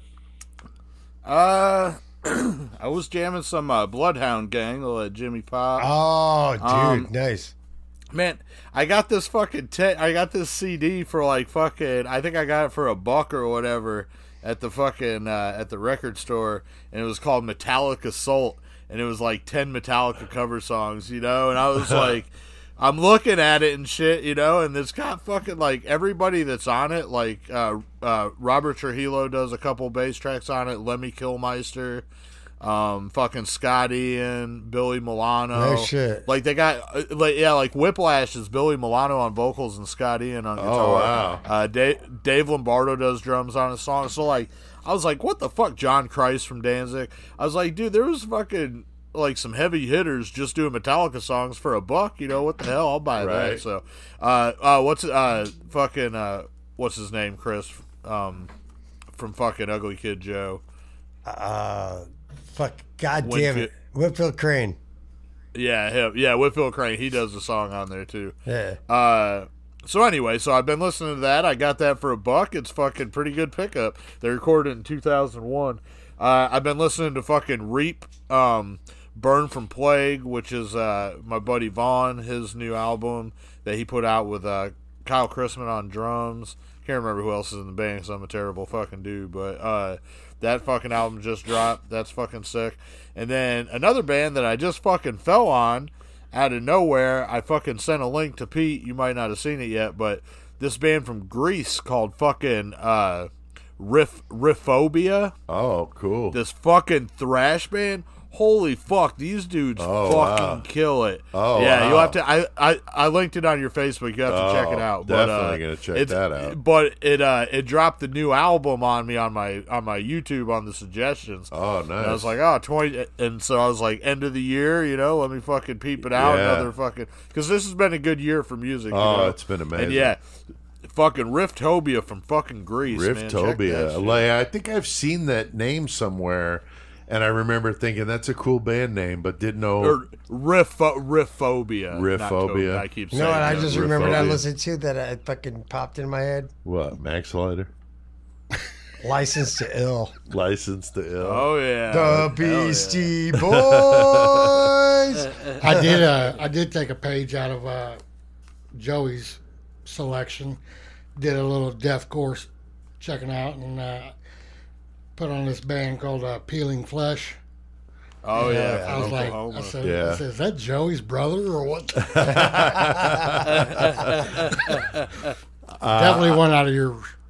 Yeah, I've been jamming that Legion of the Damned, that Poison Chalice I mentioned. Also a band that came out of nowhere, Repentance. They're from Chicago. The Process of Human Demise. They're pretty badass. There's one song on their new album that was bordering on making me want to turn it off, but then they pulled out of it and never went back there again. So it's like banging your mom for the first time. It was fucked up. But I'm willing to give these guys a chance. I'm supposed to be interviewing them. I dig it. It's just that one song I was like, kind of caught you off guard. Yeah, and then Executus, I don't know if I'm saying that right, out of Australia. These guys are badass. Came in at the last second. I'm putting them in my top 10. The Black Throne of Chaos Abandoned. Fucking absolutely amazing. And I'm interviewing those guys, but we're gonna have to do the goofy Saturday afternoon, which is Sunday morning for them, kind of thing in Australia. Right. And I'm not sure where in Australia they're from. I think it might be Australia. You guys are the shit, man. Yeah, for sure. So Like, for real. Executus is fucking just wicked. I'm currently working on getting some interviews with Executus, as I mentioned, Repentance, and Warcrab. So stay tuned for those. We did 666 seconds on Warcrab, so played a little bit of it, so you can check that out. Politically correct death metal. I got nothing, bro. Joey, you got anything? I've got a few I came up with today. Go ahead. Go ahead. I was trying to think of something. I couldn't think of it. I was like deicide, like fucking killer of unholy, God. Or yeah, but like fucking the unaliving of God. Right? Yeah. Like what? Like what? So I got entombed, and it would be placed in a final resting container. I'll go with it. Napalm death, a passing away caused by highly flammable sticky jelly. Right. And then Vader, Luke's old man. There you go. Luke's old man.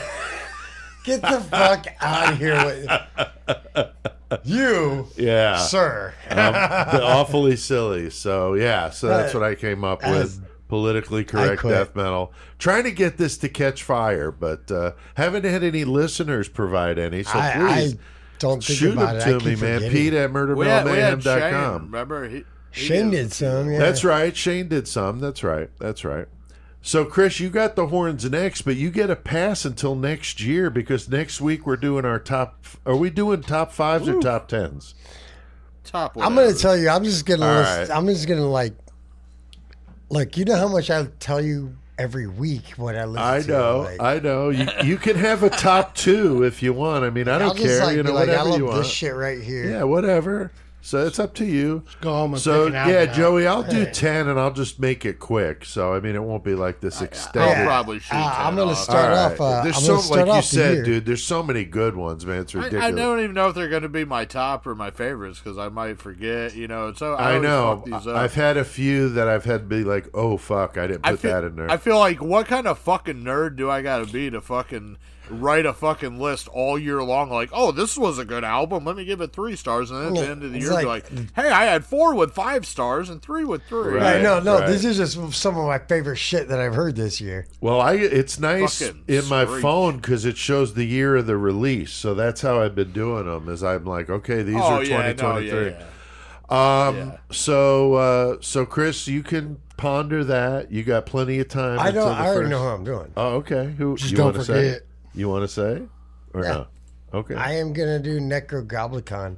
Necrogoblicon. All right. Fuck yeah. Yeah. That'll be fun. Update on 666 seconds of metal. Shane and I did one on what got us into heavy metal, which was cool. Totally different stories, which was kind of funny, but of course ended up the same. And then Leper Colony, we did a review of that. Leper Colony's coming out tomorrow, which for you guys listening to this will be yesterday, so it's already out. A lot of stuff on the YouTube channel. I had to break off and do a second channel to do the metal stuff. Long story, but YouTube would have a hard time figuring out who to show our videos to when you've got 2 totally different things, metal and murder. Now, on our podcast, of course, we merged the 2, but on YouTube, that doesn't fly. It's just too different. So that's why we're doing that. So the new channel is called 666 Seconds of Metal. And so 6. Go check it out. 6. Because we got some, we're going to put all the band interviews on there. You know, the one we did with Stabbing and the Skeletal Remains, all that stuff will all be on there to go check out. And if you're in a band and you want to get a hold of me, Pete at murdermetalmayhem.com. Joey, what about the latest with Distro, Gormonger, anything you want to put out here as we wind down the year? I know, I need to get in the studio and fucking get some shit going. I know that this time of the year is always rough for me anyway. Yeah. I fucking work all the fucking time. Right. But, Yeah, it's fucking season. Yeah, but I got a new fucking EP I'm trying to fucking record called Porno Grind, which I'm excited to get that out, which will also have my Bass God EP, which I fucking put out earlier in the year, and that'll actually come out physical with all that. And then I also got the second Splits album coming out, which I just need to fucking have the time to sit down and fucking put it together. Right. Also, I have I'm gonna put out. I'm gonna say this on here, and fucking if it doesn't happen, I'd be pissed at myself. But It's just going to be free download on my Bandcamp, so if anybody fucking wants to hear it, but it's going to be a cover album, but it's going to be like all the covers I've already done, and I've done a fucking shitload. Yeah, so it'll be just a free thing I drop, because fucking, you know, I don't have like the rights or nothing, none of the songs, so I ain't making no money off it, but so I got that, so I got the cover album, I got the fucking the EP I'm going to come out with, and then the also there's something else, the Splits album, yeah, so fucking quite a bit going on. I just need to fucking find the time. Are you still doing that tribute to Air Supply? I've always wanted to hear what that would sound like grindcore, like. Not that, but you did say tribute, which made me think my buddy Matt up in Canada, he put together a tribute album for Bob Shaw, who passed away from cancer. Yes, Bob was a badass motherfucker. He was closely related with the CDN family and all that. But anyway, he had been putting together this album, this tribute album for Bob, and I did a couple tracks on it, vocals, and some of the artwork. I can't remember what he ended up using something else, but anyway, he finally got that all fucking done, and it's supposed to come out, I think, early next year. So cool. Speaking of tributes, that is one that's coming out. Yeah, that's cool. That's cool. Good to hear. The 666 Club, that's a way you can support what we do by joining the Patreon. We got Izzy here as a 666 Club member. You get the episodes a day early, Izzy, so you don't have to wait like everybody else. And you get discounts on merch. You get bonus stuff. Like when I do an interview, I send them out to the 666 Club. When I send them to Joey and Chris. Pop-Tarts. Yeah. So, and they were nice enough to even bring us some fucking Pop-Tarts. Hey. That Nico Clo interview was a good one, and we did that one early, and the 666 Club got to hear it. Nico Clo is awesome. Yeah. I follow him on Instagram. He's an interesting dude. He is very busy on Instagram. My 14-year-old daughter's like, Dad, what's his email? I'm like, I don't fucking know. Look. Yeah, that was an interesting interview, that's for sure. All right. Was it intimidating for you? No, I mean, he was really cool. I asked him, is there anything off limits? So at first it was kind of weird because you're like, man, Joey, we're going to ask him some pretty fucked up questions How here. offensive are we going to be? Yeah, and he's just like, bring it the fuck on. Like, he didn't care. I mean, he didn't mind, having the,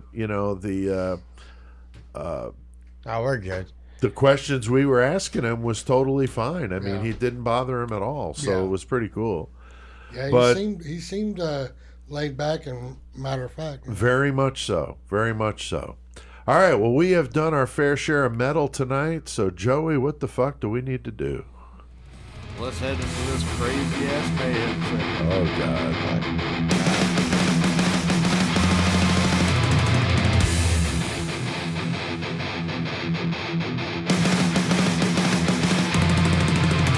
Disgracefully unmasked, your faces are revealed. Execution of the traitors, torture to confess. Painful decapitation, a mercy for the snakes. Ravens making the flesh and the scales adorn the gates.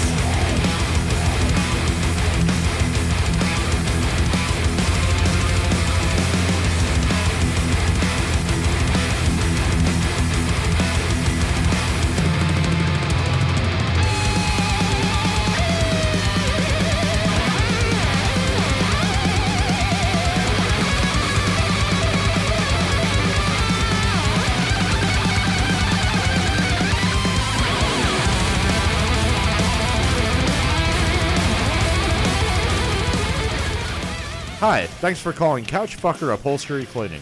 How can we help you today? Yeah, I just had my goddamn couch and love seat cleaned by your goddamn crew today. I came home, sat down, and fuck! There was semen all over my goddamn couch. It's running all over the place, all over my floor. What the fucking fuck? Well, sir, your wife ordered the Semen Clean service where we have our crew thoroughly fuck your couch, leave a huge load of semen between the cushions, and depending on how many guys are on the crew, it could turn into a regular couch khaki. That's fucking disgusting. And my wife ordered that shit? What the fuck? Yes, Mr. Draymond. She has your account set up to have that done monthly. We've been doing this for 13 months now. Thank you for your business. Is there anything else we can do for you today? 16 fucking months? Oh my God. Fuck. God damn. Fuck.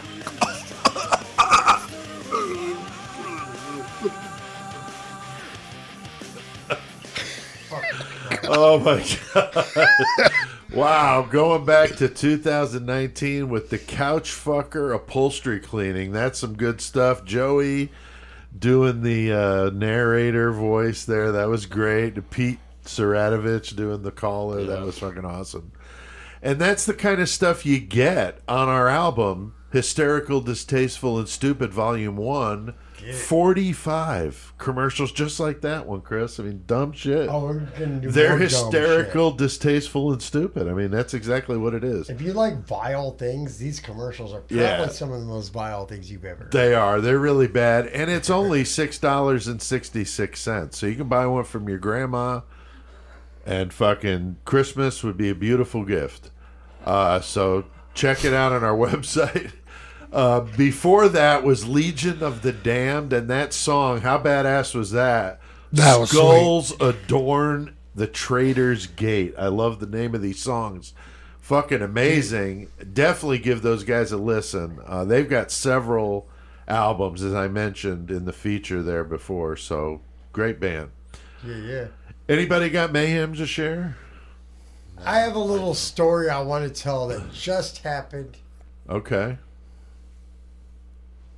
Yesterday / last night, whatever. Okay. So, it's Monday night, whatever, just hanging out at the house. Courtney's sleeping. I'm like, man, I need some fucking popsicles. So I go to the fucking goddamn freezer. I grab, the freezer pops that are in the plastic and shit. Yeah. I just snap those motherfuckers in half and eat half at a time. I'm fucking eating those shits. I'm like, fuck yeah, dude. So, next thing I know, I'm going to bed. I'm like, fuck yeah. So I wake up in the morning. I'm like, oh shit. Why can't I find my teeth? Because my dentures fell out of my goddamn mouth. I'm like, shit, I can't find them. So I went all day with no motherfucking teeth in my head. Oh no, not again. Like, this is some bullshit. So like, get off work. Courtney got off early. She's like, let me look. I bet you I fucking find them. And she's like looking at everywhere I look. I'm like, been there. But then she's like, did you fucking put them in the garbage can? I walked in the garbage can, dude, and there they are. I'm like, are you fucking serious? I found my keys in the garbage can on a hunch. Right? Like, how easy would that have been to throw it away and then be looking for my keys? Yeah. It was just on a hunch. Like, well, they were on the counter. Yeah, straight up. So, yeah, I threw my fucking dentures out of my mouth into the garbage. Yeah. They are in my head. I did clean them very, very well. That's good. They're That's fucking sanitized and all that. That's good to know. But McCormick's whiskey will do I that. was like, this is some bullshit. How the fuck did they go in the garbage? But yeah, that's my mayhem story. Don't throw your fucking dentures in the garbage, folks. I have a quick one. It just came to mind the other day. We haven't had a whole lot of rain here, but when we have had it, it seems like it hangs around. Mm-hmm. And I remembered this friend of mine from back in the day. Probably 17, 18 years old. And he had this piece of shit fucking car, like all of us had, first car, fucking. Right, it was a box. Phoenix. I don't know who makes the Phoenix. Oh, yeah, a Plymouth. Phoenix is Plymouth? Yeah, is that okay? Yeah, I'm not a car guy, so Jeff's saying yeah. So he had this Plymouth Phoenix. Now his last name, I'm not going to say it, but it kind of was similar to it. So it had Finn in his name. So it was the Phoenix, okay? Okay. And it was a total piece of shit. It was so rusted out that instead of spending the money or at least making an attempt to like fix it legitimately, holes in the floorboard. Yeah. Fuck yeah. He put handles on the door and the fucking console. So if you were a passenger, you held on to that in case your fucking seat went through the fucking bottom. You could hold yourself up. That's the fucking plan here? Like, seriously? No, dude, that's the most I mean, awesome dumb shit. It was so stupid. And I remember going with him only once when he fucking put the handles in. I'm like, no, I'm not doing that. Because the seat, you could feel it. It gave. I'm sorry. It was ready to fucking go through, and I'm just like, fuck this. So anyway, the only time I did ride in it was raining, and you get all fucking wet. Yeah, because it's spraying through the floor. I'm like, fuck this stupid Phoenix fucking vehicle here. Dude, I'm looking this car. I had to look this car up because I didn't know what the hell we're talking about. Yeah. The Pontiac Phoenix the ran Pontiac. Okay. From 77 to 84. Okay. And I'm looking at pictures of this car, and dude, I didn't know what this car was, but everybody knows somebody that had this car growing up. Okay. You know what I'm saying? I'll have to check it out. Or somebody's mom had it. Oh, dude. Yeah, as soon as you look at it, you're like, oh, one of those cars. Yeah, I don't know what year it was, but it was a piece of shit, like I said. It's basically their knockoff Monte Carlo, I would say. 65 to 75-year range. Yeah. Tell them, 77 to 84. Hell yeah, 77 to 84 is what Joey's saying. The Google says. Oh, the Google. Hey, I went too far. No, so all right. Updates on 666 Seconds of Murder. That's on the Murder Metal Mayhem YouTube channel. He's been fucking throwing them down. Been throwing them the fuck down. Did episode 8 on Idaho 4 and Who Might Have Helped Brian Koberger. Episode 9 on Gacy and a group trying to get some alternate site where they believe bodies are buried in Chicago. Credible stuff. I watched some cool interviews with the police and some of the people that lived in the building. That's where Gacy's mom lived as well for a period of time. I did one on that. And then also episode 10 on Alex Murdoch and the drama with the clerk of court and her son going to fucking getting arrested. It's a bunch of drama going on in South Carolina, so that Murdoch shit doesn't fucking stop. So those are the 3 I did. Go to the channel, subscribe. We have just blown it the fuck up. At the time of recording this, we were approaching 600 followers. Well, a week and a half ago, we had 171. So it's just blown up, and the videos were probably at about 15,000 views in the last week. Just numbers we've never seen before. So the Idaho 4 thing is extremely popular on YouTube, but happy to be a part of it. So if you guys are from YouTube coming here to listen, we welcome you and hope you like the podcast and stick around. Now here's a reason to stick around. All right, we got some killer cage match to get to here, and this is a fun part of the show where we take a list of 100 killers that we've come up with, 100 objects for them to fight with, a variable in the cage to make it interesting, and a song playing while they fucking kill each other in a cage. Gotta love it. And our listeners provide random numbers, Chris. Yes, who do we want to say thank you to? We have our friend Rebecca Boomsock. Fuck yeah. We got our friend Jason Lipari. Hell yeah. I hope I pronounced that right. I'm sorry. Lipari. Sorry. And then we got the motherfucking Ray McDonough Falls. And we got Colin 815 Rogers. And we got Richard Ramirez's brother, Daniel. Yeah, Daniel Ramirez. Maybe relation. I don't know. So yeah, Daniel Ramirez. Yeah, thank you everybody for the random numbers. And we got a good one. Now, we previously set this. This isn't typical. We previously set up this match because of that fucked up episode we did last week. But what the listeners provided the random numbers gave us 4 objects in this one. So this is going to get nuts, plus the variable in the song. So, Joey, who do we got fighting tonight in the cage? As we were saying earlier, we got fucking Armajit Sada, the 7-year-old fucking serial killer. Gotta love it. Jesus.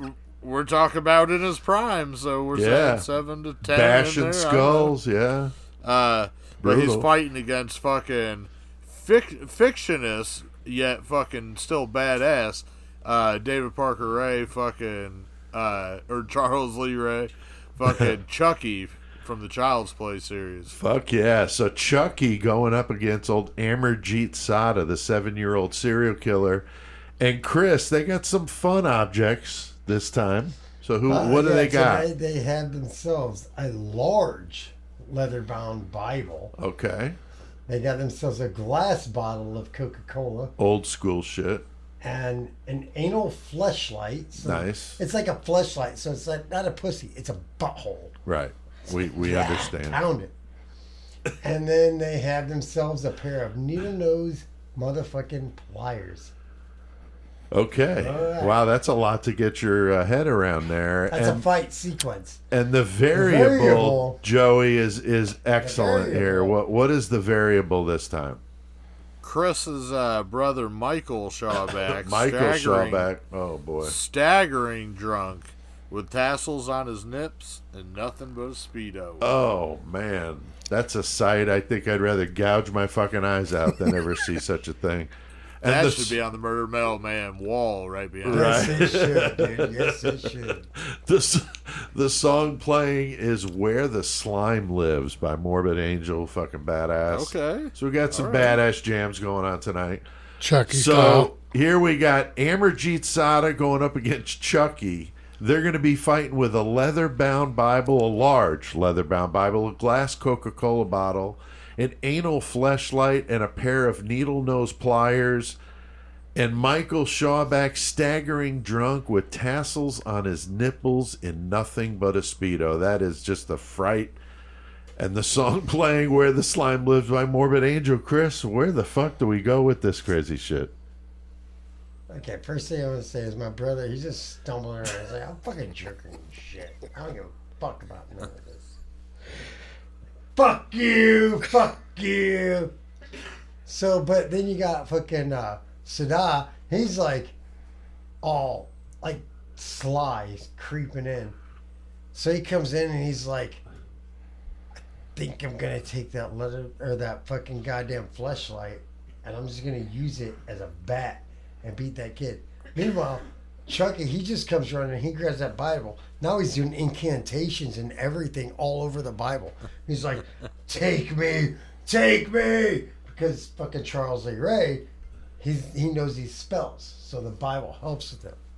Okay. So the Coca-Cola bottle comes in, and you know what happens with that? Michael's like drinking, and he's like, I thought that was full, but it wasn't. And then you know those pliers, Michael's like, fuck you, I'm twisting all your noses out. And they're like, fuck you, you're drunk. Well, I was like, yeah, I'm drunk. So he goes to bed.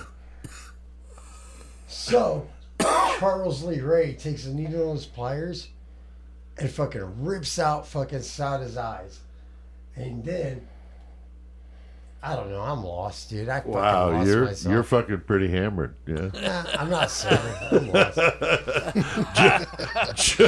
Joey, can you save this one? You wanted to weigh in here at all? Yeah, I was going to ask him. Yeah. You got a dog in this fight here? I mean, I don't know. I don't know.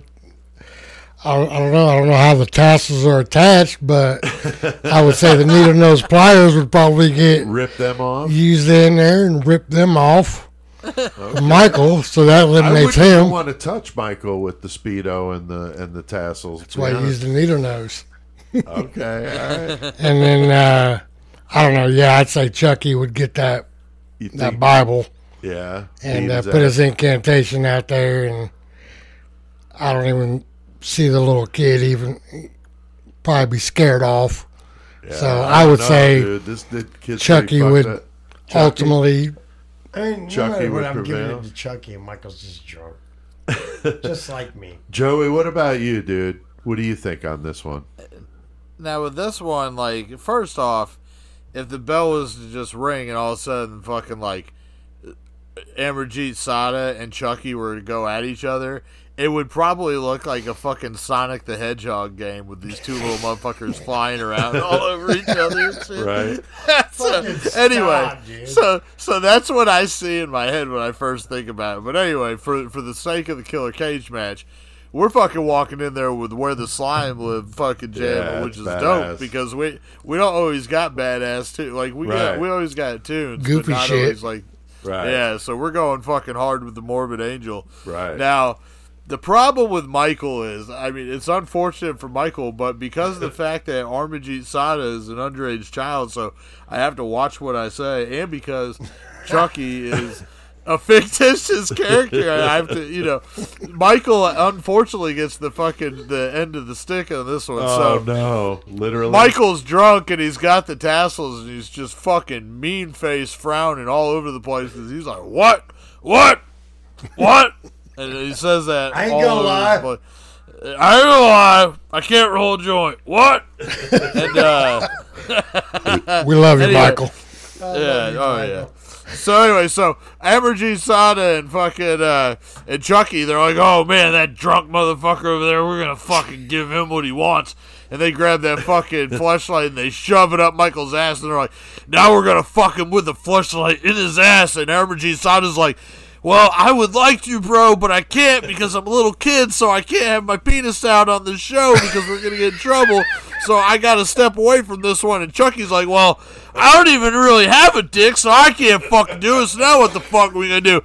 And Amarjeet Sada's like, well, I got a pretty good idea, so he takes the fleshlight out of Michael's ass, but because they gaped his ass with the fleshlight, then they take the fucking Coke bottle, which of course they fucking smash on the ground to make a fucking... a ghetto knife out of it, and they shove that.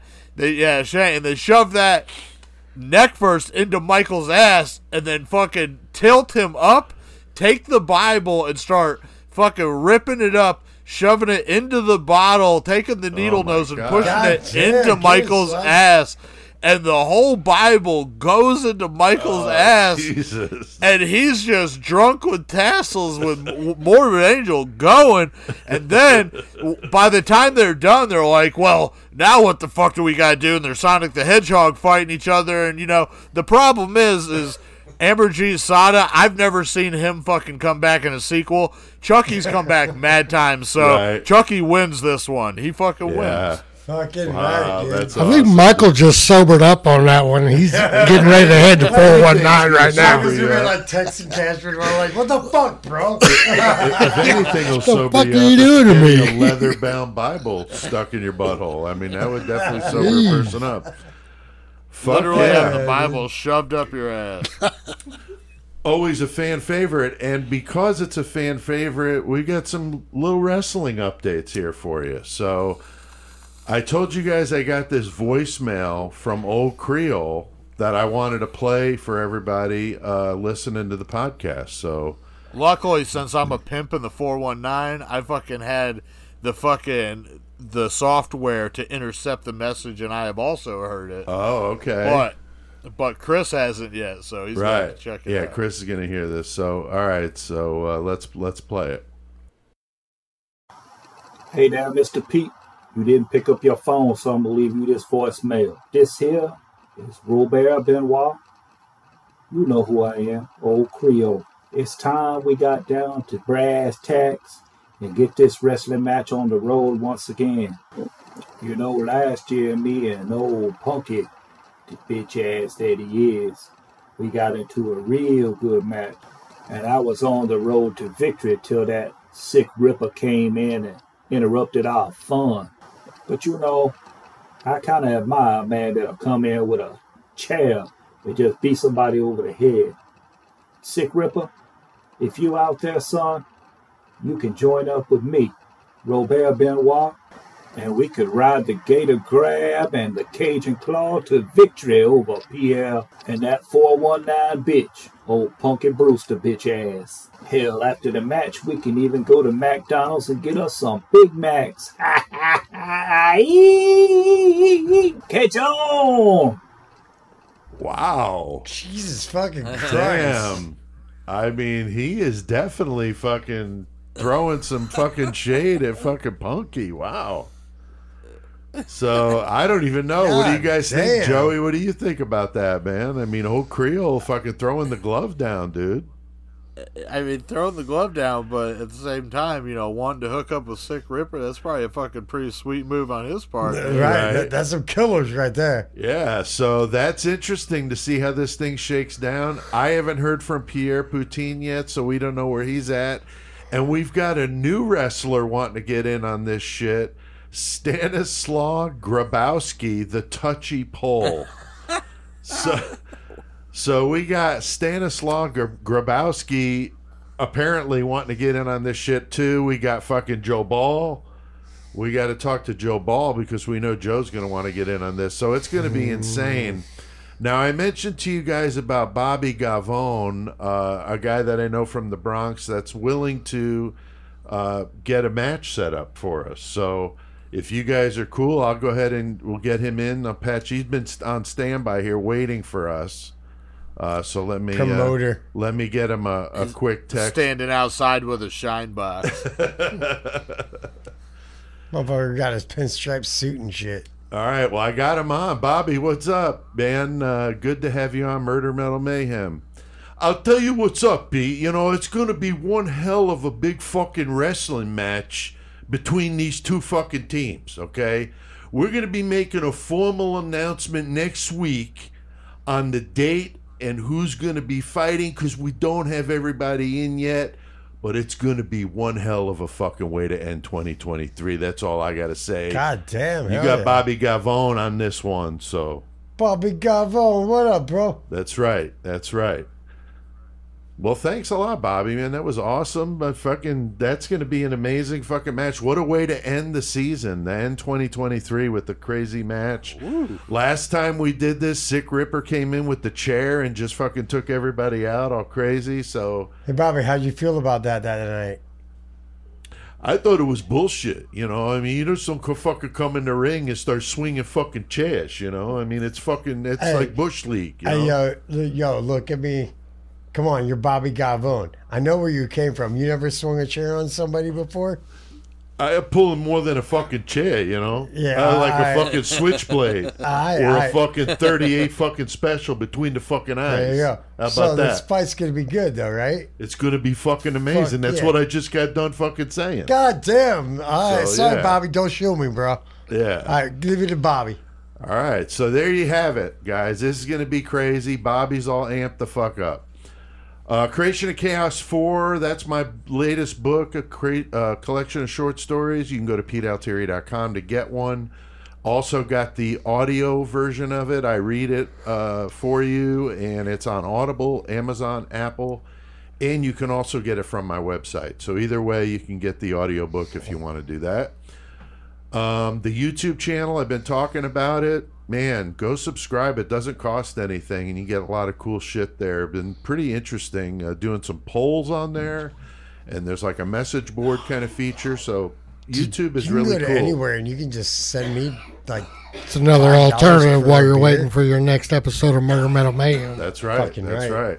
Yeah. All right. Well, I think we've done plenty of mayhem tonight, so let's hit that fucking outro.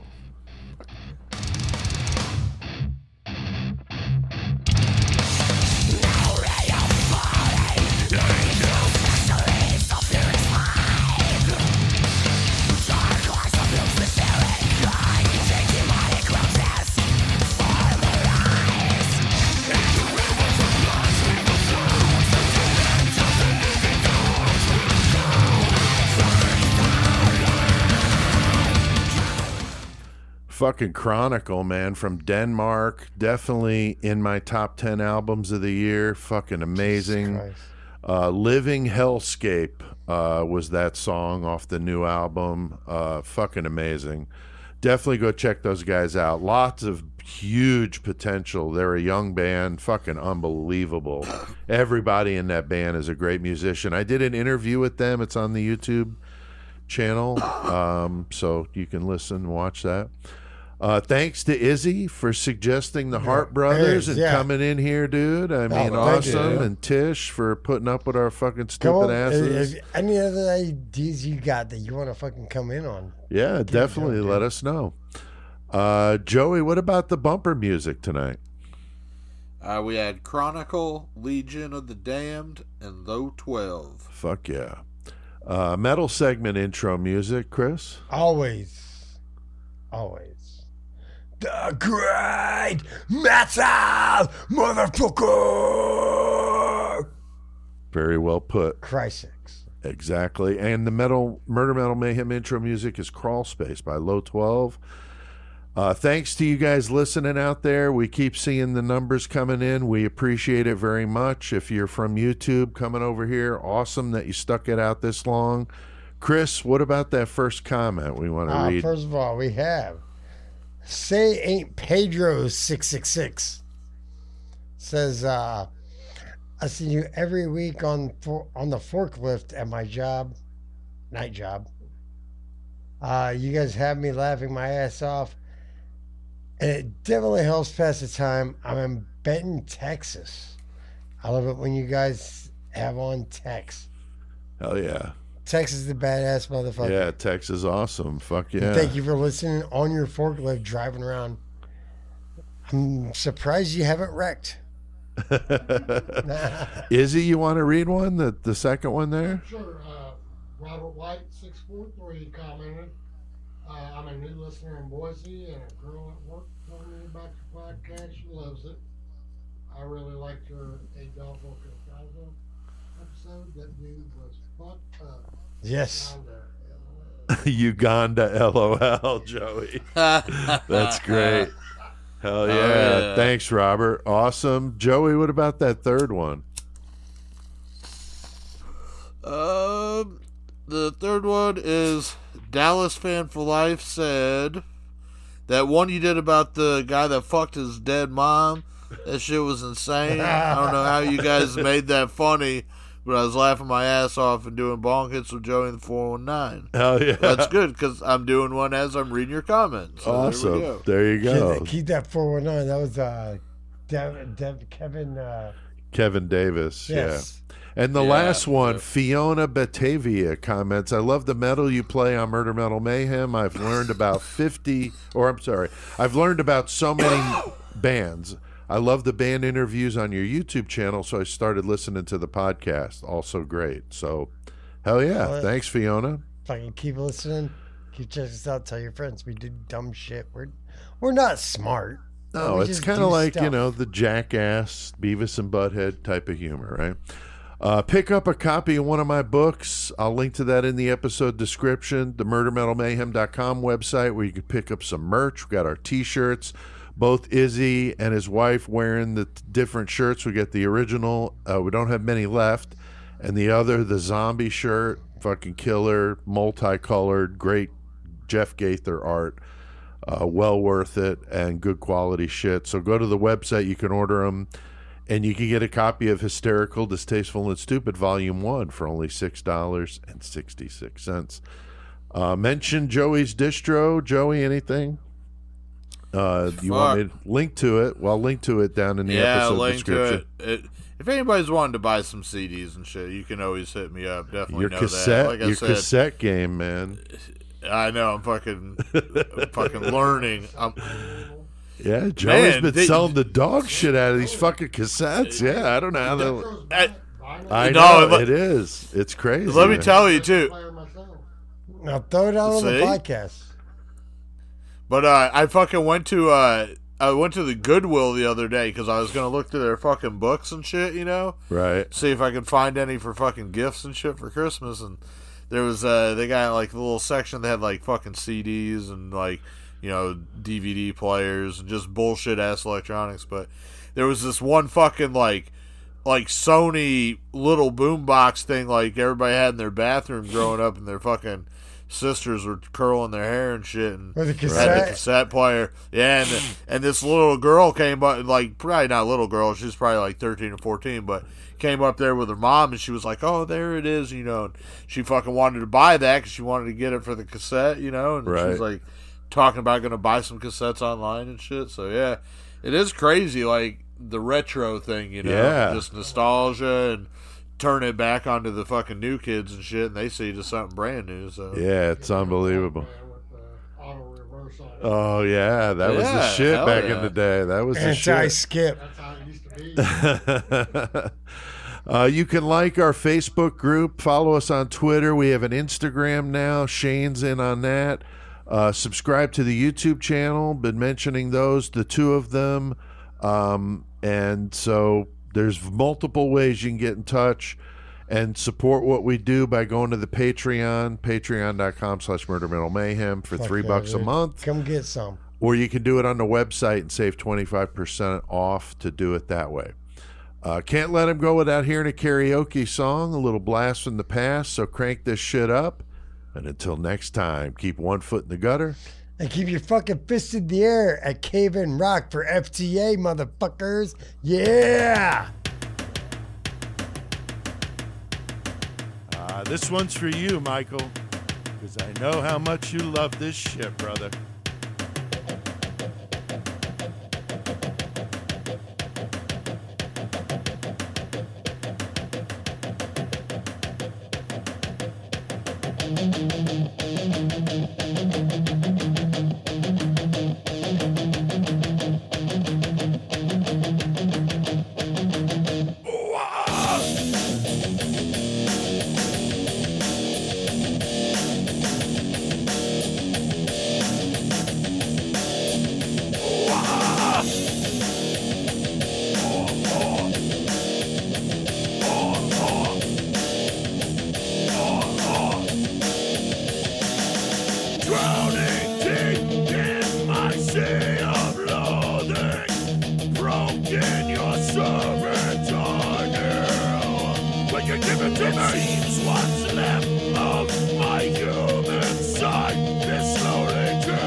Mother, man.